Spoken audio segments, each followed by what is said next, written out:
तो everyone welcome back to channel. कैसे हो आप सब। फाइनली आ चुकी है ऊप्स विद जावा की यूनिट 2, जो कि वन शॉट वीडियो होने वाली है और इसके अंदर आपको पूरा का पूरा सिलेबस कवर मिलेगा। और यहाँ पर आपको सारे सिलेबस के अंदर थ्योरी तो मिलने ही वाली है, उसके साथ मैंने सारे के सारे टॉपिक्स के ऊपर एग्जाम्पल कोड भी करके दिखाए हैं VS कोड के ऊपर, और आपको सारे टॉपिक बहुत अच्छे से समझ में आने वाले हैं। ठीक है, बिल्कुल भी चिंता मत करना, इस वीडियो के एंड तक आपको ये जो यूनिट 2 है ना बहुत अच्छे से समझ में आ जाने वाली है। और इतना कॉन्फिडेंस आ जाएगा आपको इन सारे टॉपिक्स के ऊपर कि आप एग्ज़ाम आराम से क्लियर कर लोगे। और अगर आप जावा अलग से सीख रहे हो तब भी आपको बहुत अच्छी हेल्प मिलने वाली है इस वीडियो से। ठीक है, तो इस वीडियो ये जो यूनिट 2 है ना, ये हमारी 3 पार्ट्स में डिवाइड है। एक्सेप्शन हैंडलिंग, ठीक है, टाइप्स ऑफ एक्सेप्शन देखोगे, एक्सेप्शन हम क्यों क्रिएट किया है आपने, उससे कैसे हैंडल करते हो, वो सब चीज़ें देखोगे इसके अंदर। ठीक है, और फिर आप देखोगे इनपुट आउटपुट बेसिक्स। इसके अंदर बेसिकली आप जो हमारी फाइल हैंडलिंग होती है जावा के अंदर वो कैसे होती है वो देखोगे। और फिर आप देखोगे मल्टी थ्रेडिंग का कॉन्सेप्ट, कैसे आप थ्रेड्स बनाते हो, उसकी लाइफ साइकिल कैसे होती है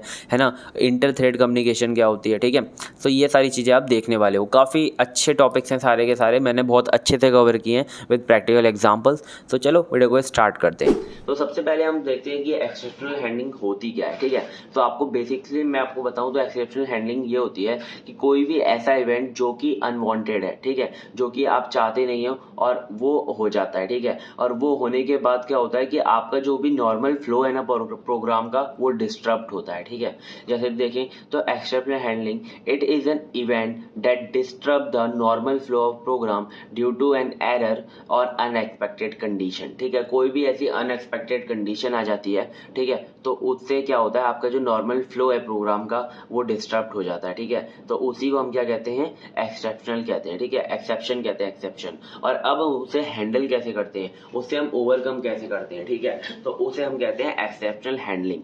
तो जल्दी से हम इसके आइडिया बिहाइंड जो हमारे सिलेबस के अंदर था topic, the idea behind exception. ठीक है, the idea behind exceptions in programming is to provide a robust mechanism.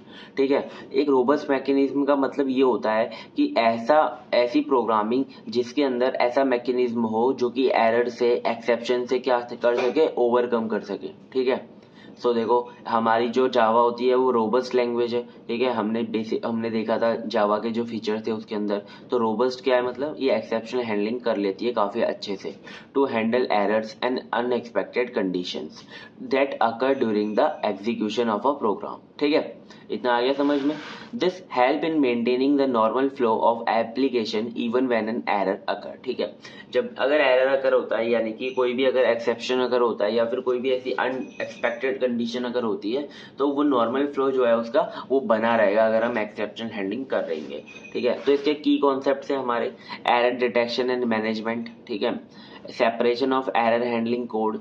तो मतलब सेपरेशन मतलब कि आपका जो एरर हैंडलिंग का कोड है, यानी कि जो आप एक्सेप्शन हैंडलिंग के अंदर लिखोगे वो अलग होगा और जो आपका नॉर्मल कोड है वो अलग होगा। ठीक है, तो उससे क्या होगा कि आपका सेपरेशन ऑफ कोड भी रहेगा। फिर है हमारा रिसोर्स मैनेजमेंट, जो भी आपके रिसोर्सेज हैं उनका मैनेजमेंट आप अच्छे से कर पाओगे, अच्छे से उन्हें यूटिलाइज कर पाओगे। अगर कोई एक्सेप्शन आप हैंडल कर ले हो तो क्या होगा कि आपका कोई भी रिसोर्स वेस्ट नहीं होगा। ठीक है, तो नेक्स्ट देखते हैं, ये आइडिया बिहाइंड एक्सेप्शन हो गया। अब हमें एरर दिया था, ठीक है, एरर और एक्सेप्शन। तो देखो एरर बेसिकली क्या होते हैं, एक्सेप्शन हमारे क्या होते हैं, रिकवरेबल होते हैं। ठीक है, और जो एरर होते हैं वो रिकवरेबल नहीं होते। जैसे कि आप अगर देखो तो कुछ चीजें होती हैं जो कि हमारे हाथ में नहीं होती, लेकिन कुछ चीजें होती हैं वो हमारे हाथ में होती हैं। ठीक है,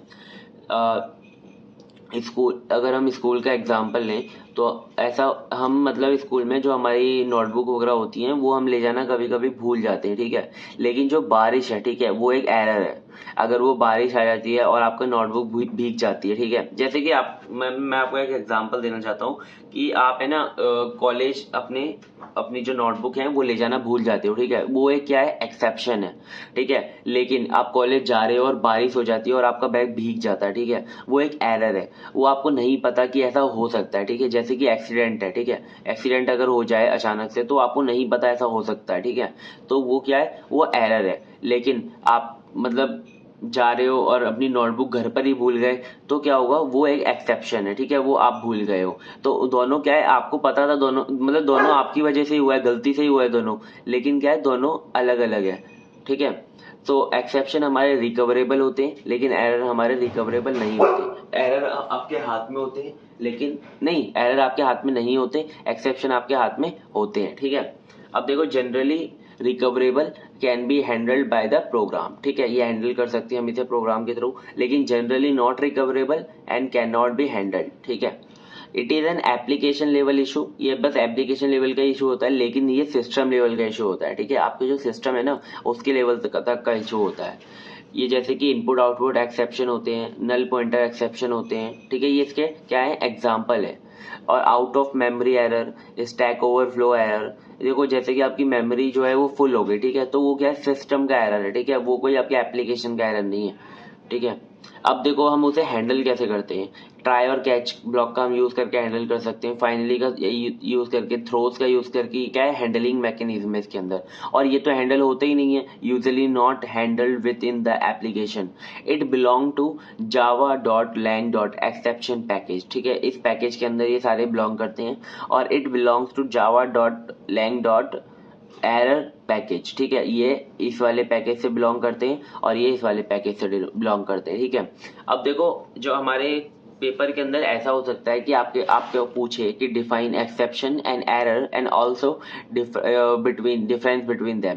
ठीक है, तो आपको ना मतलब क्या करना है, पहले एक्सेप्शन को डिफाइन करना है, फिर एरर को डिफाइन करना है। ठीक है, फिर आप दोनों ये को डिफरेंस में ये टेबल बना के आ सकते हो। ठीक है, देखो बहुत ईजी है, ज़्यादा लोड लेने की जरूरत नहीं है। एरर हमारे नॉट रिकवरेबल होते हैं, ये हमारे रिकवरेबल होते हैं। इसके एग्जाम्पल लिख कर आ जाना, इसमें भी ये सारी चीज़ें आप डेफिनेशन के अंदर भी लिख कर आ सकते हो। ठीक है, एरर हो गए हमारे। एक हमारे पास मैंने लास्ट लाइन लिख रखी है, exception are manageable condition that a program can handle. ठीक है, उसे प्रोग्राम हैंडल कर सकता है। ठीक है, और while errors represent serious issues, जो कि हमारे सीरियस इशू होते हैं, वो एरर होते हैं, are typically beyond the application. ठीक है, ये मतलब एप्लीकेशन लेवल पे नहीं आते, सिस्टम लेवल पे आते हैं। ठीक है, और नेक्स्ट देखते हैं।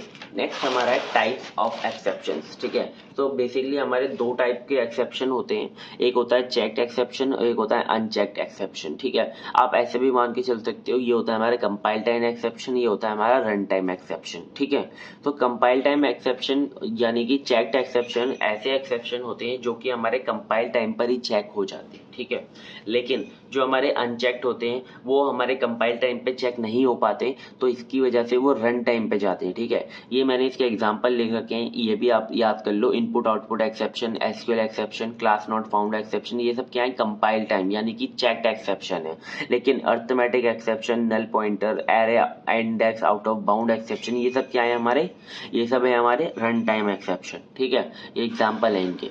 फिर आता है, हम इसे डिटेल में देखते हैं चेक्ड एक्सेप्शन होते क्या है। Checked exceptions are the exception that are checked at compile time. ठीक है, जैसे कि मैंने आपको बताया, if a method can throw a checked exception it must either handle with try, catch और थ्रो मेथड। ठीक है, मतलब आप इनका यूज करके इन्हें हैंडल कर सकते हो। अब इसके एग्जांपल देख लेते हैं। पहला है हमारा input output exception, occur during input output operation like file reading and writing. ठीक है, यहाँ पर एक्सेप्शन ये अकर होता है। फिर आता है हमारा एसक्यूएल एक्सेप्शन, ये हमारे क्या होता है, डेटाबेस से रिलेटेड होता है। फिर आता है class not found, definition for the class with the specified name can not be found. ठीक है, आपने मतलब क्लास का नाम वहाँ पे बोल दिया कि जाओ इसे क्लास से ऑब्जेक्ट वगैरह बनाओ, लेकिन वो जो क्लास है वो है ही नहीं। ठीक है, उस नाम की क्लास है ही नहीं, आपसे शायद गलत नाम लिख किया या फिर आपने गलती से कुछ लिख कर दिया एरर, तो वो क्या होगा, एक्सेप्शन हो जाएगा और उसे हैंडल भी हम कर सकते हैं। ठीक है, सो ये थे हमारे चेक्ड एक्सेप्शन। अब देखते हैं अनचेक्ड एक्सेप्शन। ठीक है, तो अनचेक्ड एक्सेप्शन देखें तो unchecked exceptions are the exception that are not checked at compile time. ठीक है, वो कंपाइल टाइम पे चेक नहीं होते, वो कहाँ पे जाते हैं, रन टाइम पे जाते हैं। They occur during run time and are also known as run time exceptions. So these usually indicate programming errors such as a logical mistake और improve use of an API. ठीक है, जैसे कि हमारे जो ह्यूमन एरर्स होते हैं, कभी कभी क्या होता है ना कि आपके जो एरर होते हैं ना, आपने मतलब सिंटैक्स में नहीं किए होते हैं, आपने कोई भी प्रोग्रामिंग लैंग्वेज का एरर नहीं किया, लेकिन क्या होता है कि आपसे कोई लॉजिक में एरर हो जाता है। ठीक है, जैसे कि आपने किसी को डिवाइड बाय जीरो कर दिया। ठीक है, यही सबसे बड़ा एक्सेप्शन है। ठीक है, डिवाइड बाय जीरो कर दिया तो क्या होगा, वो इन्फिनिटी आएगा उसका आंसर, तो वो क्या है, हमारा एक एक्सेप्शन है। ठीक है, तो वो लॉजिकल में, तो वो क्या होगा, कंपाइल टाइम पे आपका नहीं चेक होगा, वो कहाँ पे जाएगा, वो आपका रन टाइम पे जाएगा। ठीक है, कंपाइल टाइम पे क्या चीजें चेक होती हैं, जो कि सिंटैक्स वगैरह होते हैं ना, वो सब चेक होते हैं। ठीक है, वो तो सब आपके ठीक है, लेकिन आपने गलती कहाँ पे की है, लॉजिक में गलती करी है। ठीक है, तो वो कहाँ पे जाएगा, अनचेक्ड एक्सेप्शन के अंदर। तो इसके टाइप देख लेते हैं। पहला है हमारा arithmetic occur when exceptional arithmetic condition है अकर लाइक डिवीजन बाय 0। ठीक है, फिर आता है हमारा array index out of bound. कभी कभी क्या होता है, आपने एरे का साइज मतलब एरे जो बनाया है वो 5 साइज का बना रखा है। ठीक है, लेकिन आप उसमें क्या कर सको, लेकिन आप उसमें क्या करने लग जाओ, आप उसमें 8th जो इंडेक्स है उसे एक्सेस करने लग जाओ, तो क्या होगा, आपका आ जाएगा array index out of bound exception. ठीक है, ये भी रन टाइम पर चेक होता है। सो फिर आता है हमारा मतलब यहाँ तक समझ में आ गया, और इसके अंदर डिफरेंस भी आएगा, तो आप आराम से लिख कर आ जाना। ठीक है, ज्यादा मतलब लोड लेने की जरूरत नहीं है यार, चेक मतलब इनमें डिफरेंस तो अब आप लिख ही सकते हो आराम से, है ना। फिर आता है हमारा कंट्रोल फ्लो इन एक्सेप्शंस। तो कंट्रोल फ्लो एंड एक्सेप्शन क्या होता है, कंट्रोल फ्लो बेसिकली ये होता है कि आपका जो जब आपके जो एक्सेप्शन आएंगे तो आप उसे हैंडल कैसे करोगे, किस वे में हैंडल करोगे। ठीक है, the control flow in exception handling in Java involves a sequence of steps to manage exceptions when they occur। ठीक है, यहाँ पे हमारे पास कुछ स्टेप्स हैं जिन्हें हम अच्छे से देखने वाले हैं। It ensure that the program can handle errors gracefully and continue its execution or terminate in a controlled manner। ठीक है, मतलब ये अच्छे से उसे ग्रेसफुली जो आपके भी जो भी एरर्स आए हैं या फिर जो भी एक्सेप्शन आए हैं उसे क्या कर सके, ग्रेसफुली हैंडल कर सके। ठीक है, और जो आपका प्रोग्राम का एग्जीक्यूशन है उसे कंटिन्यू मैनर में कर सके और टर्मिनेट भी कर दे उसे लास्ट में जाके। ठीक है, सो ये आई होप आपको समझ में आ गया होगा।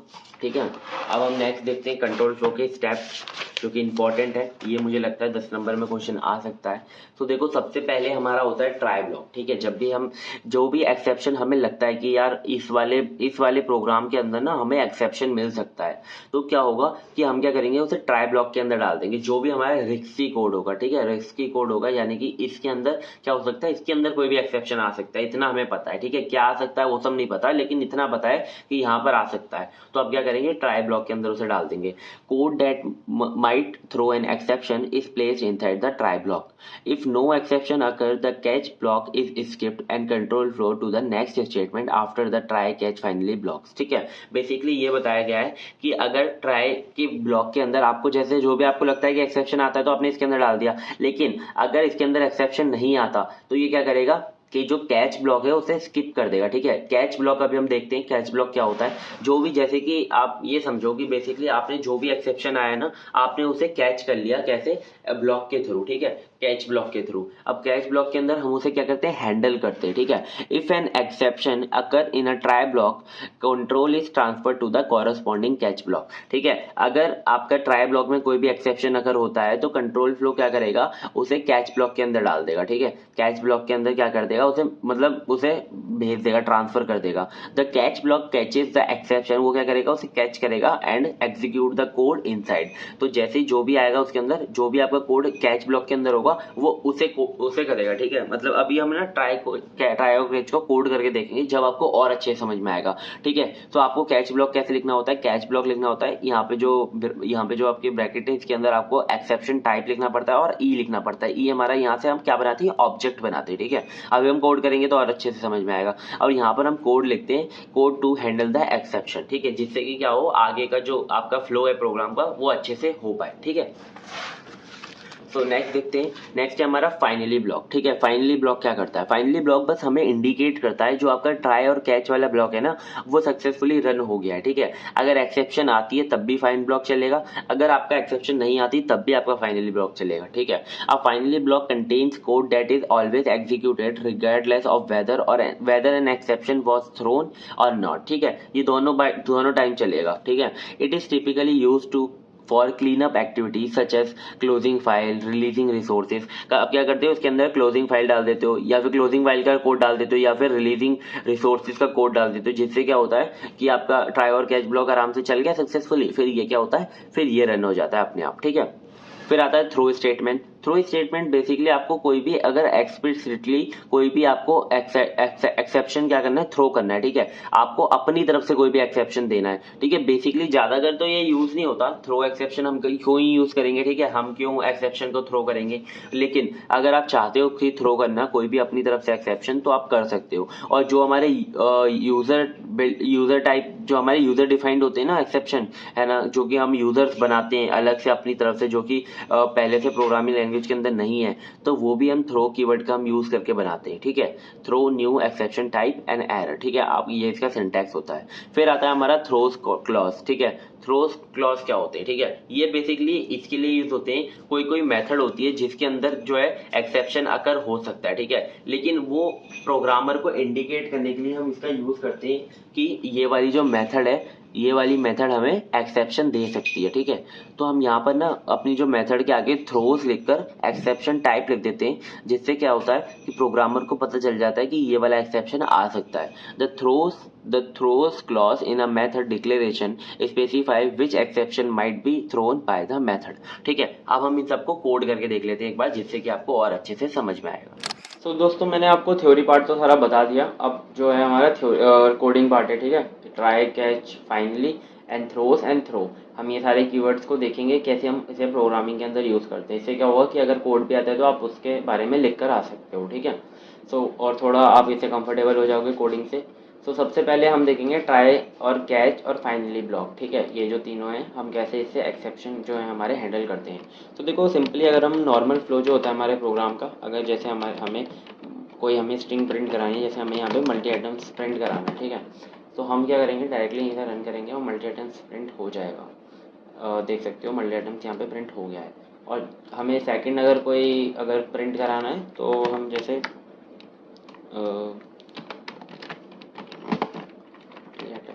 और अगर हमें वापस एक और हमें प्रिंट कराना है, जैसे एक और हमें स्ट्रिंग प्रिंट करानी है मल्टी आइटम प्लस। ठीक है, तो देखो आप यहाँ पे जो नॉर्मल फ्लो है बिल्कुल पहले मल्टी आइटम प्रिंट होगा, then multi item plus print हो जाएगा। ठीक है, दोनों प्रिंट हो गए।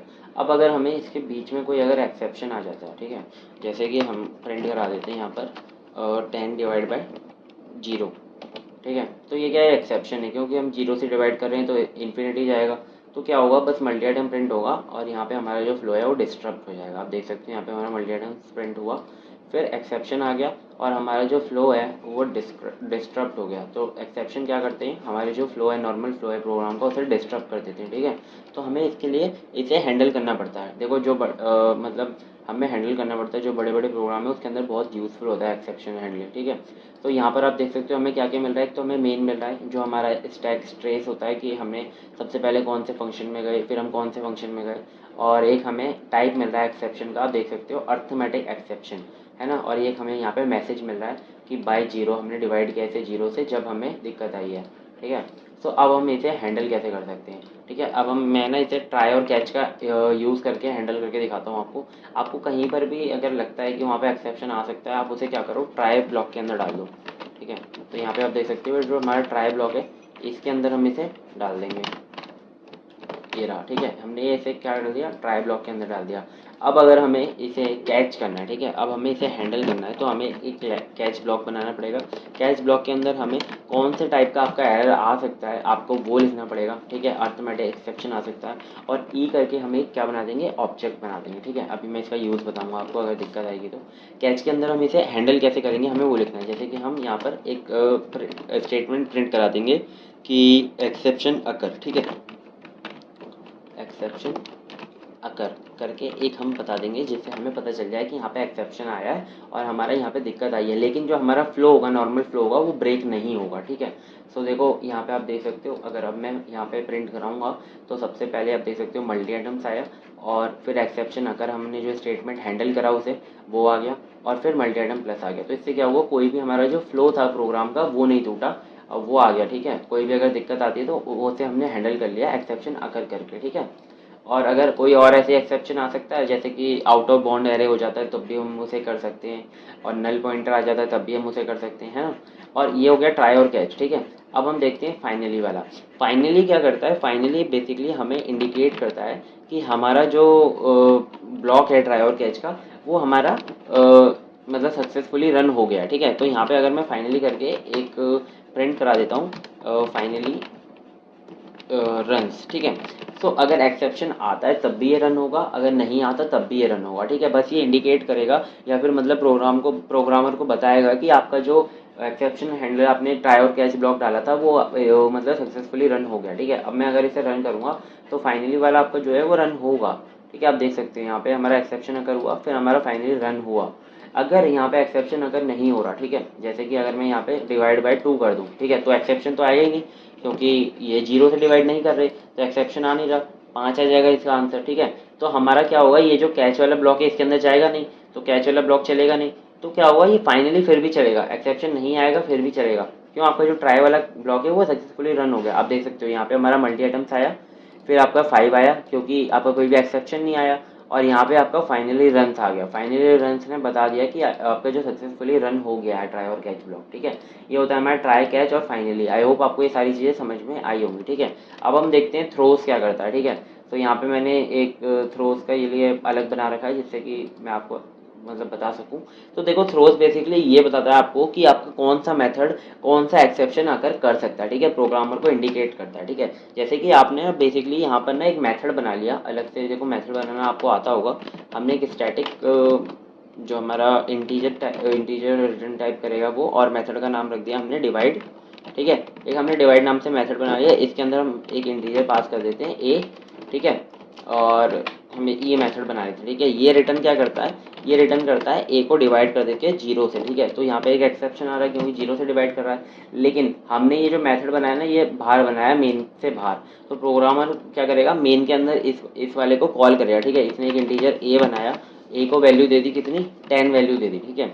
और ये वाला जो बाहर वाला मेथड था डिवाइड वाला, इसे कॉल कर दिया उसने, ये देख सकते हो आपने, इसे कॉल कर दिया और ए को इसके अंदर पास कर दिया। तो देखो यहाँ पे क्या आएगा, यहाँ पे एक एक्सेप्शन आएगा क्योंकि यहाँ 0 से डिवाइड करेगा ये वाला फंक्शन। तो प्रोग्रामर को इसके बारे में पता ही नहीं है कि ये 0 से डिवाइड करके एक्सेप्शन दे रहा है, ठीक है।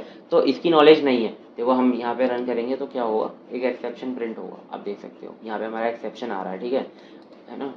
और अब आप देख सकते हो अब प्रोग्रामर को नहीं पता है सर, ठीक है, कि कहाँ पर हो रहा है था। तो ये क्या करेगा, यहाँ पे हमने क्या कर सकते हैं, प्रोग्रामर को बताने के लिए थ्रोस कीवर्ड का यूज़ कर सकते हैं। थ्रोस हमने यूज़ किया, और कौन से टाइप का एरर ये जो मेथड है दे सकता है, ये अर्थमेटिक टाइप का एरर दे सकता है। तो यहाँ पर इसने शो कर दिया कि ये अर्थमेटिक टाइप का एरर दे सकता है, ठीक है। तो इससे क्या होगा, प्रोग्रामर को पता चल जाएगा पहले से कि ये इस टाइप का एरर दे सकता है। तो हम क्या कर सकते हैं, इसे पहले से मैं क्या करता हूँ, इस वाले को ये वाले जब भी मेथड को मैं कॉल करूँगा तो इसे पहले से मैं हैंडल कर लूँगा, ठीक है, जिससे कि उसे दिक्कत ना आए बाद में। देखो वो क्या करेगा, इसे हैंडल कर लेगा ट्राई और कैच का यूज़ करके, है ना। तो इसे पता है कौन सा टाइप का एरर दे रहा है, ये दे रहा है अर्थमेटिक टाइप का। तो ये ई का यूज़ किया। अब मैं ई का ये भी यूज़ बता देता हूँ, मैंने पहले नहीं बताया आपको, ठीक है। तो इसने यहाँ पे आउट करके यहाँ पे लिख दिया अर्थमेटिक एक्सेप्शन अकर, ठीक है। अब देखो ई क्या हमें बताता है, ई का हम यूज़ करते हैं जब भी हमें जैसे गेट मैसेज को प्रिंट कराना है, जैसे कि हम ई डॉट ये ना सारी चीज़ें प्रिंट करा सकते हैं। जैसे कि आप देख सकते हो गेट मैसेज को प्रिंट करा सकते हैं। अगर हमें गेट मैसेज को अगर हम यहाँ पे प्रिंट करा दें तो है ना, जो हमारा मैसेज आ रहा था कि डिवाइड बाई 0, तो वो हमारा प्रिंट हो जाएगा। जैसे देखो यहाँ पे मैं कॉल करके प्रिंट कराता हूँ, तो देखो यहाँ पे ये जो अर्थमेटिक एक्सेप्शन अकर, ये तो हमारा हमने जो कैच मेथड थे उसे हैंडल किया वो आ गया, और डिवाइड बाई 0 का जो मैसेज था वो प्रिंट हो गया, ठीक है। और अगर आप स्टैक को प्रिंट कराना चाहो, स्टैक ट्रेस को, है ना, तो वो भी हम प्रिंट करा सकते हैं। ई डॉट ये जो हमारा क्या था, स्टैक ट्रेस, ठीक है, ये भी प्रिंट करा सकते हो आप। तो देखो अगर आप ऐसे करोगे तो ये जो है प्रिंट हो जाएगा, देख सकते हो। ये मैंने यहाँ पे क्या किया है, यहाँ पे इसका जो ऑब्जेक्ट को हमें ये करना पड़ता है, तो ये प्रिंट अब हो जाएगा, ठीक है। तो देख सकते हो यहाँ पे जो हमारा स्टैक है वो भी प्रिंट हो जाएगा, ठीक है, ये वाला जो था। आई होप आपको ये चीज़ें समझ में आ रही होंगी। तो देखो ये सारा हो गया। अब हमें तुम्हें समझ में आ गया होगा कि ये जो हमारा थ्रोस कीवर्ड है क्या यूज़ करता है, बेसिकली इंडिकेट करने के लिए या फिर अलर्ट करने के लिए यूज़ होता है कि ये वाला एक्सेप्शन आ सकता है, तो वो उसके लिए पहले से उसे हैंडल कर सके। अब हम देखते हैं थ्रो कीवर्ड, ठीक है, थ्रोस हो गया। थ्रो कीवर्ड क्या करता है कि अगर आपको एक्सप्लिसिटली कोई भी एक्सेप्शन आपको थ्रो करना है तो आप थ्रो कीवर्ड का यूज़ कर सकते हो। तो मैंने पहले से यहाँ पे एग्जांपल लिख रखा है, एक हमने पब्लिक क्लास बना रखी है थ्रो एग्जांपल के लिए, और हमने एक मेन फंक्शन बना रखा है। मेन फंक्शन के अंदर हमने ट्राई और कैच करके एक वैलिडेट एज जो होती है हमने उसको कर रखा है, ठीक है। ट्राई करके कैच हम करेंगे, उसके अंदर एक्सेप्शन कोड लगा देंगे, ठीक है। तो इसमें हम क्या करेंगे ना, इसमें हम अपनी तरफ से थ्रो करेंगे एक एक्सेप्शन, ठीक है। अगर आपका कोई भी एज जो है आपकी 18 से नीचे आ जाती है, ठीक है, तो तो यहाँ पे इलीगल आर्ग्यूमेंट एक्सेप्शन का आप यूज़ करके कोई भी अपनी तरफ से स्टेटमेंट प्रिंट करा सकते हो, ठीक है। इन्होंने यहाँ पे प्रिंट करा रखी है एज मस्ट बी 18 और ओल्डर, ठीक है। और यहाँ पे अगर ये वाला जो इफ वाला कंडीशन अगर नहीं चलता, मतलब ये वाला अगर पास नहीं होता, तो क्या करेगा, ये नीचे वाला अपने आप रन हो जाएगा, एज इज वैलिड, ठीक है। लेकिन अगर ये चल जाता है तो ये नीचे वाला रन नहीं होगा, ठीक है। तो यहाँ पर हमारी एज कितनी है, 15, तो एज इज मस्ट बी 18 और ओल्डर आना चाहिए, ठीक है। तो स्टेटमेंट हम देख लेते हैं क्या आ रहा है। देखो एक्सेप्शन कॉट हमने ये पहले अपने आप दे रखा है, और जो मैसेज क्या आ रहा है, एज मस्ट बी 18 और ओल्डर, ठीक है। तो देखो हमने यहाँ पे प्रिंट करा रखा था एक्सेप्शन कॉट और प्लस करके ई डॉट गेट मैसेज कर रखा था। और अगर हमारी 18 से बड़ी हो जाती है, जैसे कि हम 19 कर देते हैं, तो अपने आप एज इज वैलिड चल जाएगा, ठीक है। तो ये एक्सेप्शन में जाएगा ही नहीं। अब देखो यहाँ पे अपने आप एज इज वैलिड चल गया। तो ये थे हमारे पांचों keyword, try, catch, throws, finally and throw, ठीक है। आपको आई होप समझ में आ गए होंगे, ज़्यादा प्रोग्रामिंग में जाने की जरूरत नहीं है, मैंने जितना बताया उतना उतना कर लेना, हो जाएगा, ठीक है। बस आपको एक मतलब प्रैक्टिकल नॉलेज होनी चाहिए इसकी, ठीक है। तो मैंने आपको बता दिया, तो ठीक है, देखते हैं जल्दी से अब और थ्योरी पार्ट देखते हैं। तो हमारा नेक्स्ट टॉपिक था जेवीएम रिएक्शन टू एक्सेप्शंस, ठीक है। तो मतलब कि जेवीएम का एक ऑटोमेटिकली डिफॉल्ट एक बिहेवियर होता है जैसे ही कोई भी एक्सेप्शन आता है। जैसे कि आपने कोड में देखा होगा, जब हमारा कोई एक्सेप्शन आ रहा था तो वहां पर एक एक्सेप्शन टाइप प्रिंट हो रहा था, और जो हमारी स्टैक ट्रेस है, ठीक है, यहाँ की यानी कि जहां जहां पर वो गया है, ठीक है, वो प्रिंट हो रहा था, ठीक है। तो जेवीएम रिएक्शन टू एक्सेप्शन के हमारे कुछ स्टेप्स होते हैं जिन्हें हम अच्छे से देखेंगे। व्हेन एन एक्सेप्शन अगर during the execution of a Java program, the Java virtual machine यानी कि JVM follow the well defined process to handle the exception, ठीक है। वो ये क्या करता है, एक प्रोसेस को फॉलो करता है जिससे कि वो उसे हैंडल कर पाए, ठीक है। अब देखो step by step explanation of how the JVM react to exception, ठीक है। स्टेप बाय स्टेप देख लेते हैं। सबसे पहला है हमारा एक्सेप्शन थ्रो, ठीक है, यानी कि कोई भी आपका एक्सेप्शन क्या हुआ, अकर हो गया, ठीक है। When an exception occur either explicitly using the throw statement, ठीक है, थ्रो स्टेटमेंट का या तो आपने थ्रो स्टेटमेंट का यूज करके उसे भेजा है, या तो implicitly due to an error, अगर आपसे कोई एरर आया उसके थ्रू आपका जो एक्सेप्शन है वो अकर हुआ है, ठीक है। The JVM creates an exception object, जैसे ही आपका क्या होगा ना, जैसे ही आपका एक्सेप्शन आएगा प्रोग्राम के अंदर, तो JVM क्या करेगा, उसका एक ऑब्जेक्ट बना लेगा, ठीक है। और उस ऑब्जेक्ट के अंदर क्या क्या इन्फॉर्मेशन होगी, उसके अंदर एक तो होगा एक्सेप्शन का टाइप, एक होगा स्टेट ऑफ प्रोग्राम यानी कि प्रोग्राम का डिस्क्रिप्शन, और एक होगा स्टैक ट्रेस, ठीक है। स्टैक ट्रेस को अभी हम देखते हैं अच्छे से क्या होता है। अब देखो इतनी चीजें हमारी जो ऑब्जेक्ट के पास उसने रख ली, अपने अपने जो JVM ने अपना एक ऑब्जेक्ट बना लिया एक्सेप्शन का कि ये चीज आई है भैया, ठीक है। तो क्या करेगा, उसका वो क्या करेगा, कैच ब्लॉक को सर्च करेगा, ठीक है।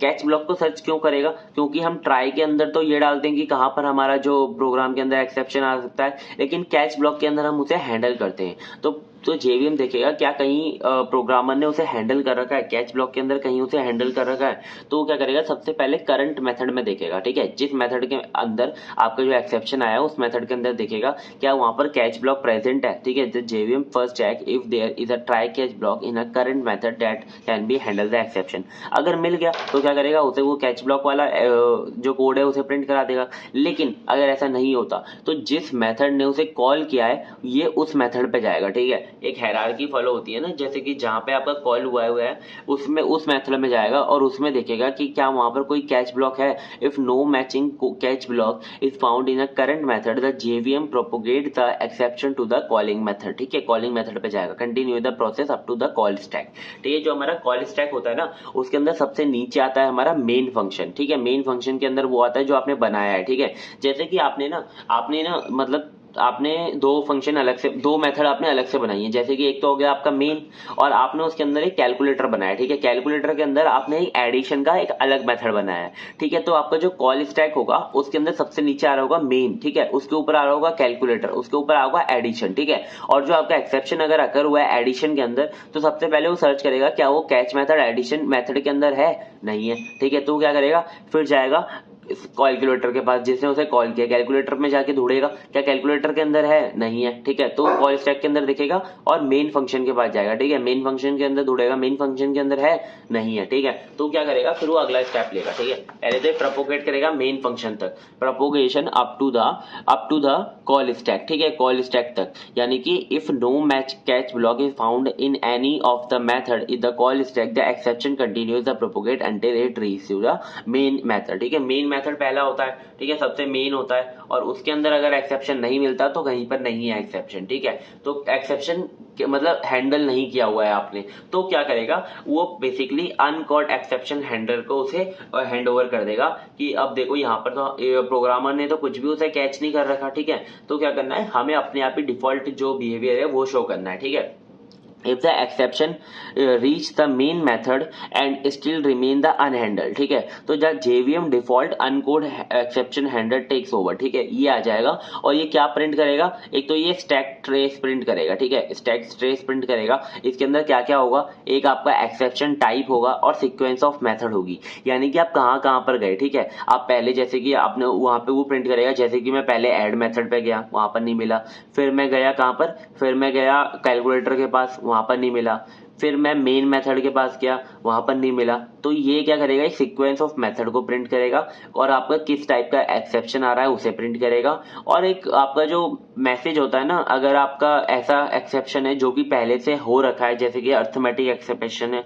ठीक है, वो डिवाइड बाय 0 से हुआ है, तो उसका एक मैसेज प्रिंट कर देगा, ठीक है, तो ये सारी चीजें क्या करेगा वो प्रिंट करेगा और फिर क्या कर देगा टर्मिनेट कर देगा आपके प्रोग्राम को एबनॉर्मली, ठीक है, और सामान्य तरीके से, ठीक है, कोई भी आपके नॉर्मल वे में वो टर्मिनेट नहीं होगा, वो जहां पर एक्सेप्शन आया वहीं पर टर्मिनेट हो जाएगा, लेकिन अगर आपने उसे कैच कर रखा होगा ना तो वो उसे टर्मिनेट नहीं करेगा, वो उसके आगे के प्रोग्राम को चलाएगा, ठीक है, तो कैच करना प्रोग्राम को बहुत ज्यादा जरूरी होता है, ठीक है, जैसे आप बड़े बड़े जब भी आप सॉफ्टवेयर वगैरह बनाते हो तो उसके अंदर एक्सेप्शन हैंडलिंग बहुत ज्यादा इंपॉर्टेंट रोल प्ले करता है, ठीक है, जैसे कि आपका कोई भी अगर आपका सॉफ्टवेयर है उसके अंदर कोई भी आपसे गलती से कोई भी की दब जाती है, ठीक है, कोई भी अगर आपसे कोई भी गलती हो जाती है तो ऐसा थोड़ी ना वो सॉफ्टवेयर अपने आप बंद हो जाएगा, वो आपको क्या करेगा एक मैसेज प्रिंट कराएगा कि आपसे ये गलती हो गई है, ठीक है, या फिर उस गलती के हिसाब से उसे हैंडल करेगा, ठीक है, तो ये थे हमारे क्या जेवीएम के स्टेप बाय, ये जेवीएम का रिएक्शन था जैसे ही जो भी एक्सेप्शन आता है, ठीक है, ये भी 10 नंबर के अंदर क्वेश्चन आराम से बन सकता है, इसके अंदर 4 स्टेप है, चारों अच्छे से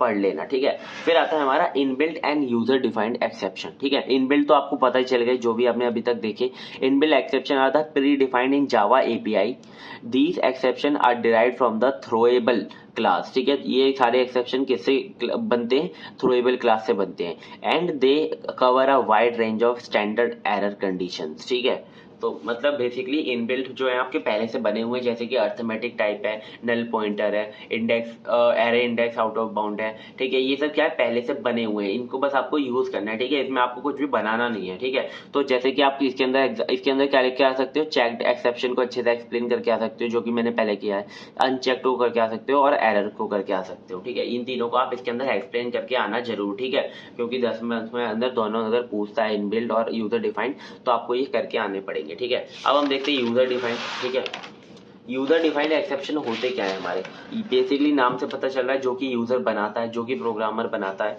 user defined exception are custom exception created by developer to handle specific error, ठीक है, कोई कोई एरर होता है, जैसे कि है ना, मैं आपको एक एग्जांपल देता हूँ, जैसे कि आपने एक मतलब अपना प्रोग्राम बनाया है जिसके अंदर ना आप ना एज को चेक कर रहे हो, ठीक है, अगर आपकी एज 18 से ज्यादा है तो वो वैलिड है, लेकिन अगर 18 से छोटी है तो वो नॉट वैलिड है, ठीक है, तो क्या कर सकते हो आप उसके लिए एक एक्सेप्शन अपनी तरफ से बना सकते हो, जैसे ही कोई भी अगर आपका यूजर आपका जो है एज 18 से नीचे देता है तो उसे वो एक्सेप्शन मिल जाए कि मतलब आपकी जो एज है वो नॉट वैलिड है, ठीक है, तो आप ऐसे अपनी तरफ से एक्सेप्शन बना सकते हो, ठीक है, these are created by extending the exception class और any of it subclass, ठीक है, आप कैसे भी इसे बना सकते हो, आप एक्सेप्शन जो आपकी सुपर क्लास है उसका आप यूज करके जो आपकी इनबिल्ट क्लास है ना जावा के अंदर, आप उसको एक्सटेंड करके यानी कि उसको इनहेरिट करके अपनी क्लास के अंदर एक्सेप्शन बना सकते हो, ठीक है, कैसे बनाओगे अभी मैं आपको एक कोड करके दिखाऊंगा, जिससे कि मैं एक्सेप्शन आपको बना के दिखाऊंगा आप कैसे बनाओगे, ठीक है,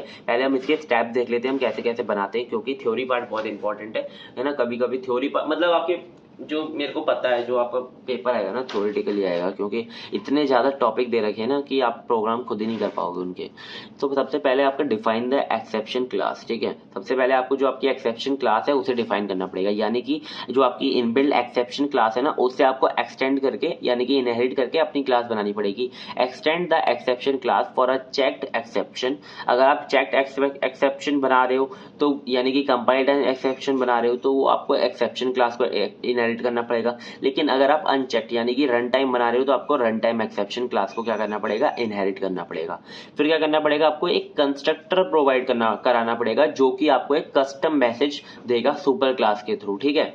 यानी कि मतलब जो आपका जो भी आपने क्लास को कॉल कर रखा होगा ना तो उसके अंदर अगर कोई भी एक्सेप्शन आता है तो आपको एक यहाँ पर कस्टम मैसेज के लिए एक कंस्ट्रक्टर डालना पड़ेगा कि ये वाला मैसेज क्या करे, ये मैसेज जाके थ्रो हो जाए, ठीक है, ये वाला मैसेज जाके प्रोग्रामर को दिख जाए, ठीक है। आई होप आपको समझ में आ गया होगा, ठीक है। अभी हम कोड करेंगे तो और अच्छे से समझ में आएगा। फिर आएगा थ्रो द एक्सेप्शन, ठीक है। अब जो भी आपको एक्सेप्शन थ्रो करना है आप उसे थ्रो कीवर्ड का यूज करके कर सकते हो, ठीक है। Use the throw keyword to create and throw an instance of your exception class when the specific error condition occur, ठीक है। अब आपने यहाँ पर ये तो बता ही दिया है कि जो भी आपका मैसेज होगा वो आपको थ्रो करना है, ठीक है। अब वो जो मैसेज आप कहाँ पर लिखोगे, ठीक है, वो जो आप मैसेज है ना वो आप थ्रो कीवर्ड के अंदर लिखोगे, ठीक है। वो जो मैसेज है आपका, तो आपने यहाँ पे लिख लिया मैसेज और आप उसे थ्रो कर दोगे, ठीक है। अभी हम उससे देखेंगे कोड करके। फिर आप करोगे हैंडल द एक्सेप्शन, ठीक है। अब जो आपका जो एक्सेप्शन अकर हुआ है आप उसे हैंडल कैसे करोगे, ठीक है। आप वहां पर क्या करोगे, ट्राई और कैच मेथड का यूज करोगे उसे हैंडल करने के लिए, जो कि हम बेसिकली करते हैं, ठीक है। अच्छा, ये मतलब गुड प्रैक्टिस है। आप ट्राई और कैच मेथड का ब्लॉक का यूज करोगे और catch and handle your user defined exception appropriately, ठीक है। आप उसका यूज करके क्या करोगे, उसे एक्सेप्शन को एप्रोप्रिएटली हैंडल कर लोगे। सो अब हम यहाँ पर क्या करने वाले हैं कि यूजर डिफाइंड एक्सेप्शन को बनाकर देखने वाले हैं, ठीक है। तो मैं यहाँ पे पहले यहाँ पे एक कमेंट लिख देता हूँ, यूजर डिफाइंड एक्सेप्शन, ठीक है। सो आई होप आपको ये मतलब थ्योरी पार्ट इसका समझ में आ गया होगा। सबसे पहला जो हमारा स्टेप होता है, हमें उसके अंदर क्या करना पड़ता है, हमें एक एक्सेप्शन क्लास बनानी पड़ती है एक्सटेंड करके एक्सेप्शन के, ठीक है। तो आपको जो भी क्लास का आपका नाम है वो रखो, जो भी आपको मतलब नाम से एक्सेप्शन बनाना है। जैसे कि मैं यहाँ पे इनवैलिड एज नाम से ना एक एक्सेप्शन बनाऊंगा, ठीक है, इनवैलिड एज नाम से। और इसे क्या कराऊंगा, एक एक्सटेंड कराऊंगा, किससे, हम इसे एक्सटेंड कराएंगे किससे, एक्सेप्शन क्लास से, क्योंकि ये हमारा कंपाइल टाइम एक्सेप्शन होने वाला है, ठीक है। तो हमने क्या करा, इसे एक्सेप्शन क्लास से क्या करा लिया, एक्सटेंड करा लिया, यानी कि इसे जो भी एक्सेप्शन की प्रॉपर्टीज होंगी क्लास की वो इनवैलिड एज के अंदर आ जाएंगी, इनहेरिट हो जाएंगी, ठीक है। और अब इसके अंदर आपको क्या करना है, एक कंस्ट्रक्टर बनाना है, ठीक है। कंस्ट्रक्टर हम कैसे बनाते हैं, कंस्ट्रक्टर का बेसिकली पब्लिक रखो और जो भी आपका नाम क्लास का है वही नाम आप यहाँ पे रख दो मेथड का, ठीक है। ये आपने रख दिया इनवैलिड एज, ठीक है। ये क्या बन गया, आपका कंस्ट्रक्टर बन गया। अब इस कंस्ट्रक्टर के अंदर हमें क्या पास करना है, हमें एक मैसेज पास करना है। तो उसके लिए हमने एक स्ट्रिंग बनाया और मैसेज पास कर दिया, ठीक है। अब इस मैसेज को हमें क्या करना है, थ्रो करना है, यानी कि पहले हमें इसे एक्सेस करके हमें थ्रो कराना है, ठीक है। तो हमें एक्सेस करने के लिए किसका कीवर्ड का यूज़ करते हैं, हम सुपर कीवर्ड का यूज़ करते हैं एक्सेस करने के लिए। और यहाँ पर मैसेज लिख दिया, ठीक है। अब ये हमारी क्या हो गई, क्लास डिफाइंड हो गई, ठीक है, आपके एक्सेप्शन के लिए, यूज़र डिफाइंड एक्सेप्शन के लिए। ये पहला स्टेप था, ठीक है। और यहाँ पे लिख देता हूँ मैं स्टेप 1। और आगे हम देखेंगे कि हमें क्या यूज़ कैसे करेंगे, ठीक है। तो आपको बेसिकली क्या करना है, एक पब्लिक क्लास बना देनी है, किसके लिए, जो भी जिसके अंदर भी आप इसका यूज़ करोगे। तो जैसे कि मैं इसका यूज़ करूँगा यूज़र डिफाइंड एक्सेप्शन के अंदर, ठीक है। इस क्लास के अंदर मैं इसका यूज़ करूँगा, ठीक है।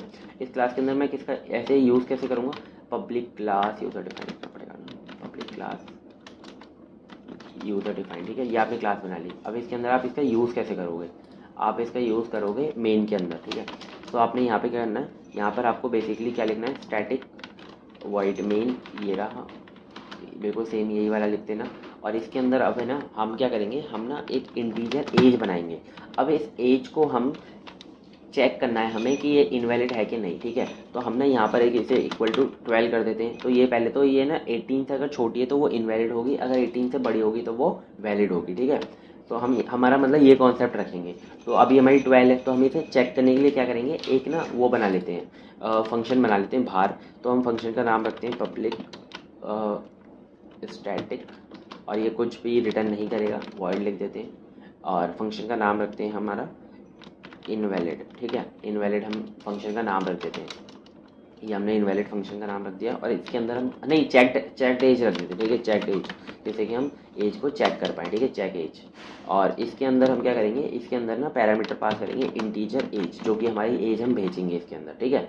और यहाँ पर हम क्या करेंगे, इसे की अगर हमारी जो एज है ना 18 से छोटी है, ठीक है, अगर जो आपकी एज है वो 18 से छोटी है तो आपको क्या कराना है, एक एक्सेप्शन थ्रो कराना है। तो आप थ्रो कैसे कराओगे, थ्रो कीवर्ड का यूज़ करोगे और यहाँ पे न्यू लिखोगे और किस टाइप का आपको ये कराना है, इनवैलिड एज का नाम का कराना है और आपको कौन सा मैसेज पास कराना है, योर एज इज इनवैलिड, ठीक है। तो यहाँ से क्या होगा, ये वाला एक्सेप्शन आपका चले जाएगा, ठीक है। और यहाँ पर अगर आपकी एज इनवैलिड नहीं है तो यहाँ पर आप डायरेक्टली क्या प्रिंट करा दो, यहाँ पर आप प्रिंट करा दो योर एज इज वैलिड, ठीक है। अगर आपका ये वाला एक्सेप्शन में फंस जाता है तो ये चलेगा, अगर ये नहीं, अगर ये कंडीशन फॉल्स हो जाती है तो आपका बेसिकली ये चलेगा और आपका जो प्रोग्राम है अच्छे से रन हो जाएगा, ठीक है। अब आपको इस एज को चेक करना है तो आपको क्या करना पड़ेगा, आपको अपना जो ये जो है ना यहाँ पर है ना, हम क्या करते हैं, यूज़ कर लेते हैं थ्रोस कीवर्ड का, जिससे कि पहले प्रोग्रामर को पता चल जाए कि ये वाला एक्सेप्शन इसके अंदर आ सकता है। तो थ्रोस कीवर्ड का हम यूज़ करके इसमें बता सकते हैं पहले से कि आपको जो इनवैलिड एज है ना, ये वाला एक्सेप्शन आ सकता है आपके पास, ठीक है। इनवैलिड, सॉरी ये स्पेलिंग गलत हो गई, इनवैलिड एज, ठीक है, ये वाला जो एक्सेप्शन है आपके पास आ सकता है। तो हम पहले से यहाँ पर डिफाइन कर दिया हमने कि एक्सेप्शन ये वाला आ सकता है, ठीक है। अब क्या करेंगे, अब हम ना यहाँ पर इसे कॉल करेंगे। इसे हम कॉल कैसे करेंगे, हमने बनाया है, ये बनाया है चेक एज, ठीक है, और इसके अंदर हम एज को पास कर देंगे।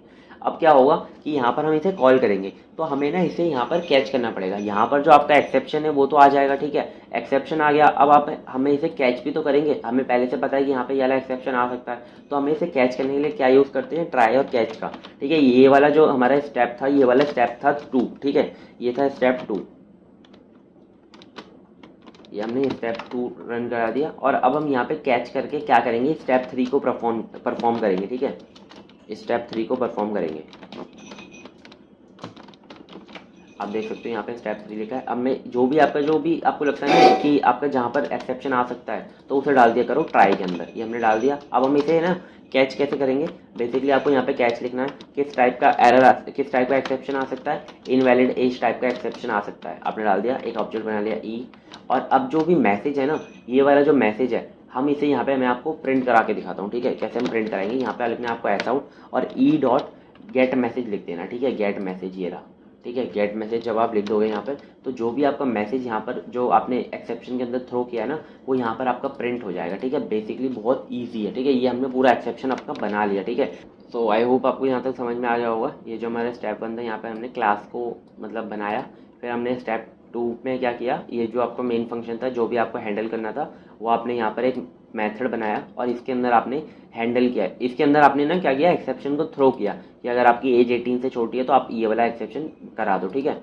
और अगर ऐसा नहीं है तो आप बेसिकली इसे लगा दो कि योर एज इज़ वैलिड।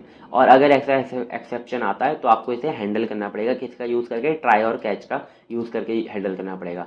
तो हमने ट्राई के अंदर डाल दिया जिसके अंदर एक्सेप्शन आ सकता है, और कैच के अंदर हमने उसे क्या कर लिया, कैच कर लिया। तो अब हम इसे अगर रन कराएंगे तो हमारी एज तो यहाँ पे 12 है तो एक्सेप्शन आना है, तो क्या आ गया, योर एज इज़ इनवैलिड, ठीक है।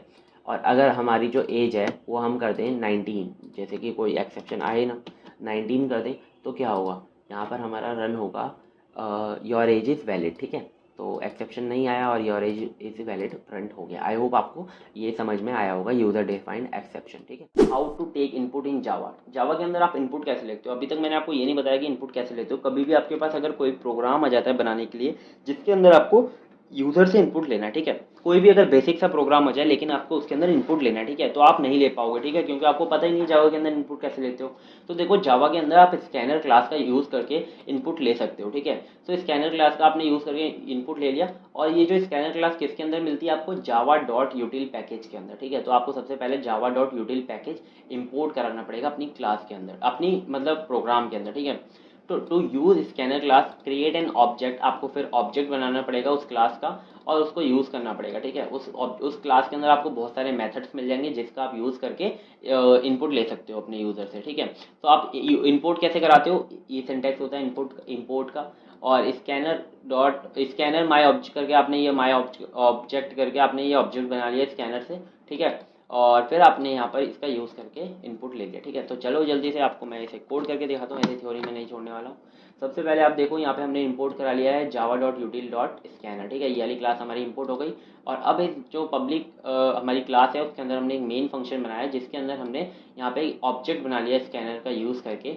और फिर हमने जो मैसेज दिखाना है यूज़र को कि जिससे उसे पता चले कि हमें यहाँ पे इनपुट देना है, वो हमने ये दे दिया, ठीक है। एंटर यूज़र नेम, हम यूज़र नेम लेने वाले हैं, ठीक है। अब हमने स्ट्रिंग यूज़र नेम एक है ना, हमें यहाँ पे ये बताना पड़ता है आप किस टाइप का डेटा चाहते हो यूज़र से, किस टाइप का डेटा जो यूज़र आपको इनपुट में दे, ठीक है। तो हमें इनपुट में स्ट्रिंग टाइप का डेटा चाहिए, तो हमने स्ट्रिंग लिख दिया, यूज़र नेम नाम से एक वेरिएबल बना दिया, और माई ऑब्जेक्ट करके डॉट नेक्स्ट का यूज़ करके हमने क्या करेंगे इसमें अपना जो इनपुट है वो लेंगे, ठीक है। तो देखो यहाँ पे हमने इनपुट ले लेंगे और यहाँ पर हम वापस से अपने इनपुट को क्या करा देंगे, प्रिंट करा देंगे। तो चलो जल्दी से इसे रन करके देखते हैं। तो हम इसे रन करेंगे तो आप देख सकते हो यहाँ पर क्या लिख कर आ रहा है, यहाँ पर लिख कर आ रहा है एंटर यूज़र नेम। तो मैंने यहाँ पे कृष्णा लिख देना है, कृष्णा लिख दिया, और यहाँ पर हमारा ये आउटपुट में आ गया, ठीक है। बेसिकली देख लो इनपुट लेना आ गया आपको। अब आप देखो इनपुट ले सकते हो किसी भी प्रोग्राम के अंदर, ठीक है।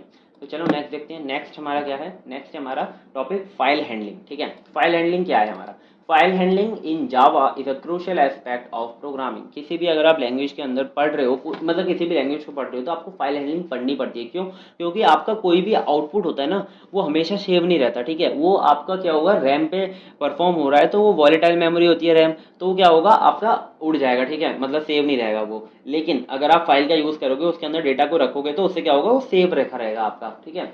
So as it allows you to create, read, write and manipulate files, ठीक है।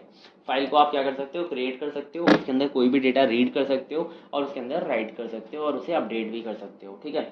Java provide various classes and methods to handle file effectively. बहुत सारी क्लासेस हैं उसके अंदर, इनबिल्ड और मेथड्स भी हैं जिसके आप यूज़ करके फाइल हैंडलिंग को अच्छे से कर सकते हो।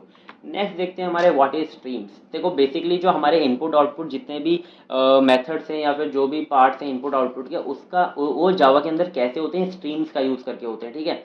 स्ट्रीम एक हमारा फ्लो ऑफ डेटा होता है, ठीक है, सीक्वेंस ऑफ डेटा होता है या फिर फ्लो ऑफ डेटा होता है, वो होता है स्ट्रीम, ठीक है।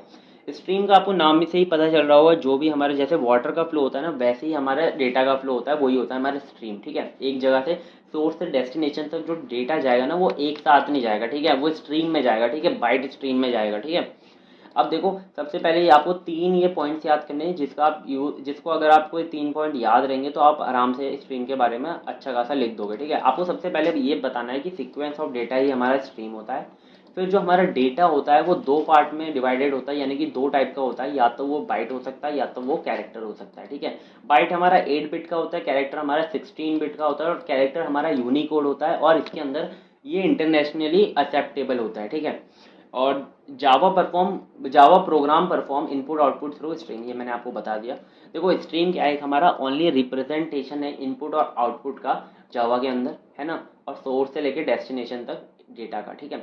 We can also write the data in stream and also read the particular data from the stream, ठीक है। आप रीड भी कर सकते हो, राइट भी कर सकते हो। अभी हम स्ट्रीम को भी बहुत अच्छे से पढ़ने वाले हैं, इसके टाइप्स देखेंगे, इसके ऊपर प्रोग्राम करके देखेंगे, ठीक है।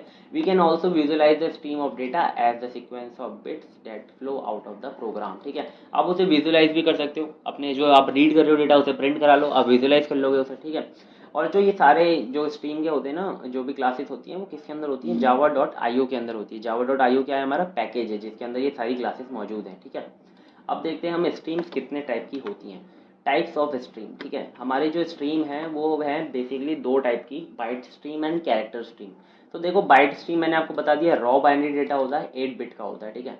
और कैरेक्टर स्ट्रीम हमारी होती है हमारी यूनिकोड कैरेक्टर, ठीक है, 16 बिट का होता है, यानी कि 2 बाइट होती हैं इसके अंदर। और क्या होता है ये, इंटरनेशनली एक्सेप्टेबल होता है, ठीक है।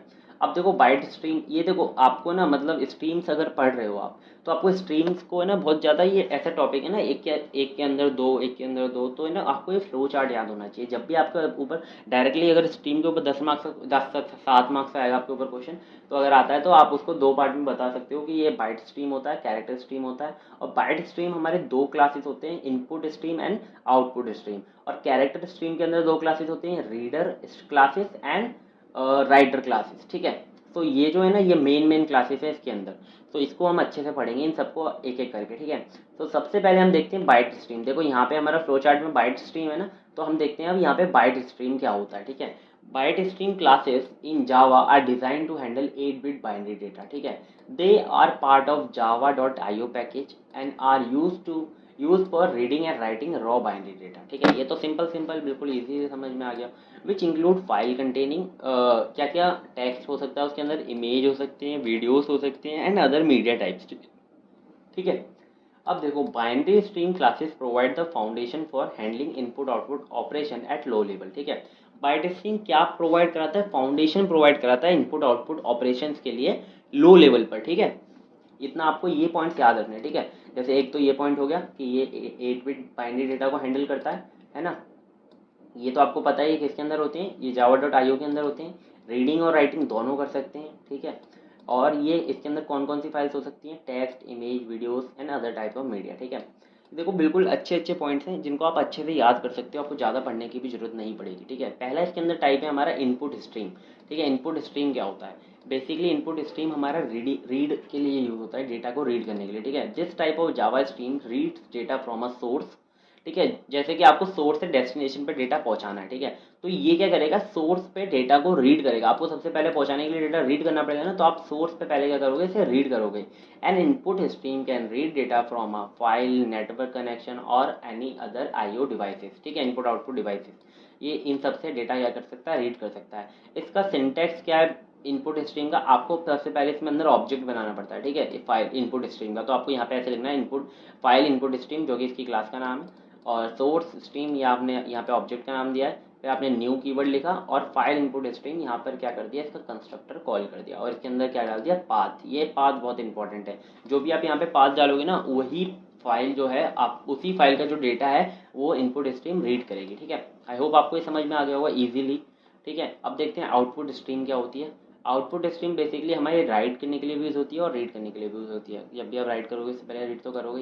It is an abstract class in Java dot I O. Basically input stream भी हमारी एब्स्ट्रैक्ट क्लास है, ठीक है। तो इससे क्या होगा ना, आपको एक तो आप वो भी लिख सकते हो, राइट भी लिख सकते हो, लेकिन ये क्या है, एब्स्ट्रैक्ट क्लास है, ठीक है। ये जो एब्स्ट्रैक्ट का मतलब आपको पता है ना, जो भी हमारे अनवांटेड मैकेनिज्म है, जो भी सॉरी मैकेनिज्म है आपको बनाने में यूज हुआ है, वो आपको नहीं दिखाया जाता। आपको बस वो दिखाया जाता है आपको कैसे, आपको डेटा का करना क्या है, ठीक है। आपको ये नहीं बताया जाता कि कैसे वो जो मैकेनिज्म बना है, ठीक है। आपको बस ये बताया जाए आप उसे कैसे यूज कर रहे हो, ठीक है। बहुत ईजी कर देता है ये चीज़, ठीक है। That provide a framework for writing binary data to the destination, ठीक है। ये किसके लिए यूज होता है, ये बाइनरी डेटा को आप डेस्टिनेशन पे राइट कर पाओ, ठीक है। such as a file, a network socket, an array, all byte output stream in Java are derived from this class, ठीक है।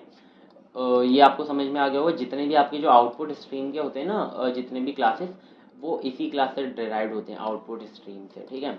अब देखो सर सिंटैक्स क्या है, आपको यहाँ पे क्लास का नाम लिखना है, यहाँ पे आपने जो ऑब्जेक्ट बनाया उसका नाम लिखना है, यहाँ पे न्यू कीवर्ड लिखना है, फिर आपको अपने जो क्लास का नाम है वो लिखना है और पाथ को कॉल कर देना, ठीक है। जो भी आपका पाथ हो, यानी कि फाइल का जो भी नाम हो वो यहाँ, मतलब फाइल के जो भी पाथ हो जहाँ पर भी आपकी फाइल एसोसिएटेड है, ठीक है।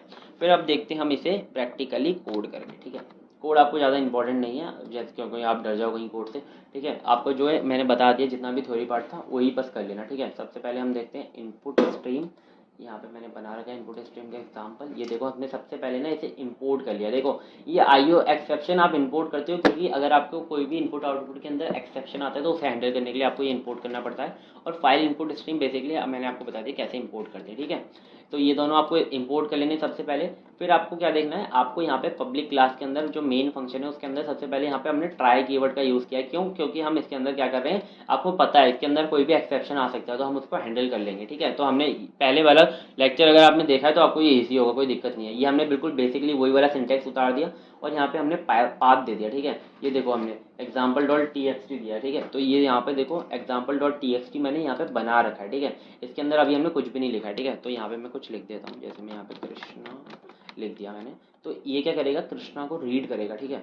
तो देखो यहाँ पे कहाँ गया हमारा इनपुट स्ट्रीम एग्जाम्पल, और इसके अंदर ये जो क्या रीड करेगा, कृष्णा को रीड करेगा, क्योंकि उसके अंदर मेरे को डेटा देना पड़ता है ना।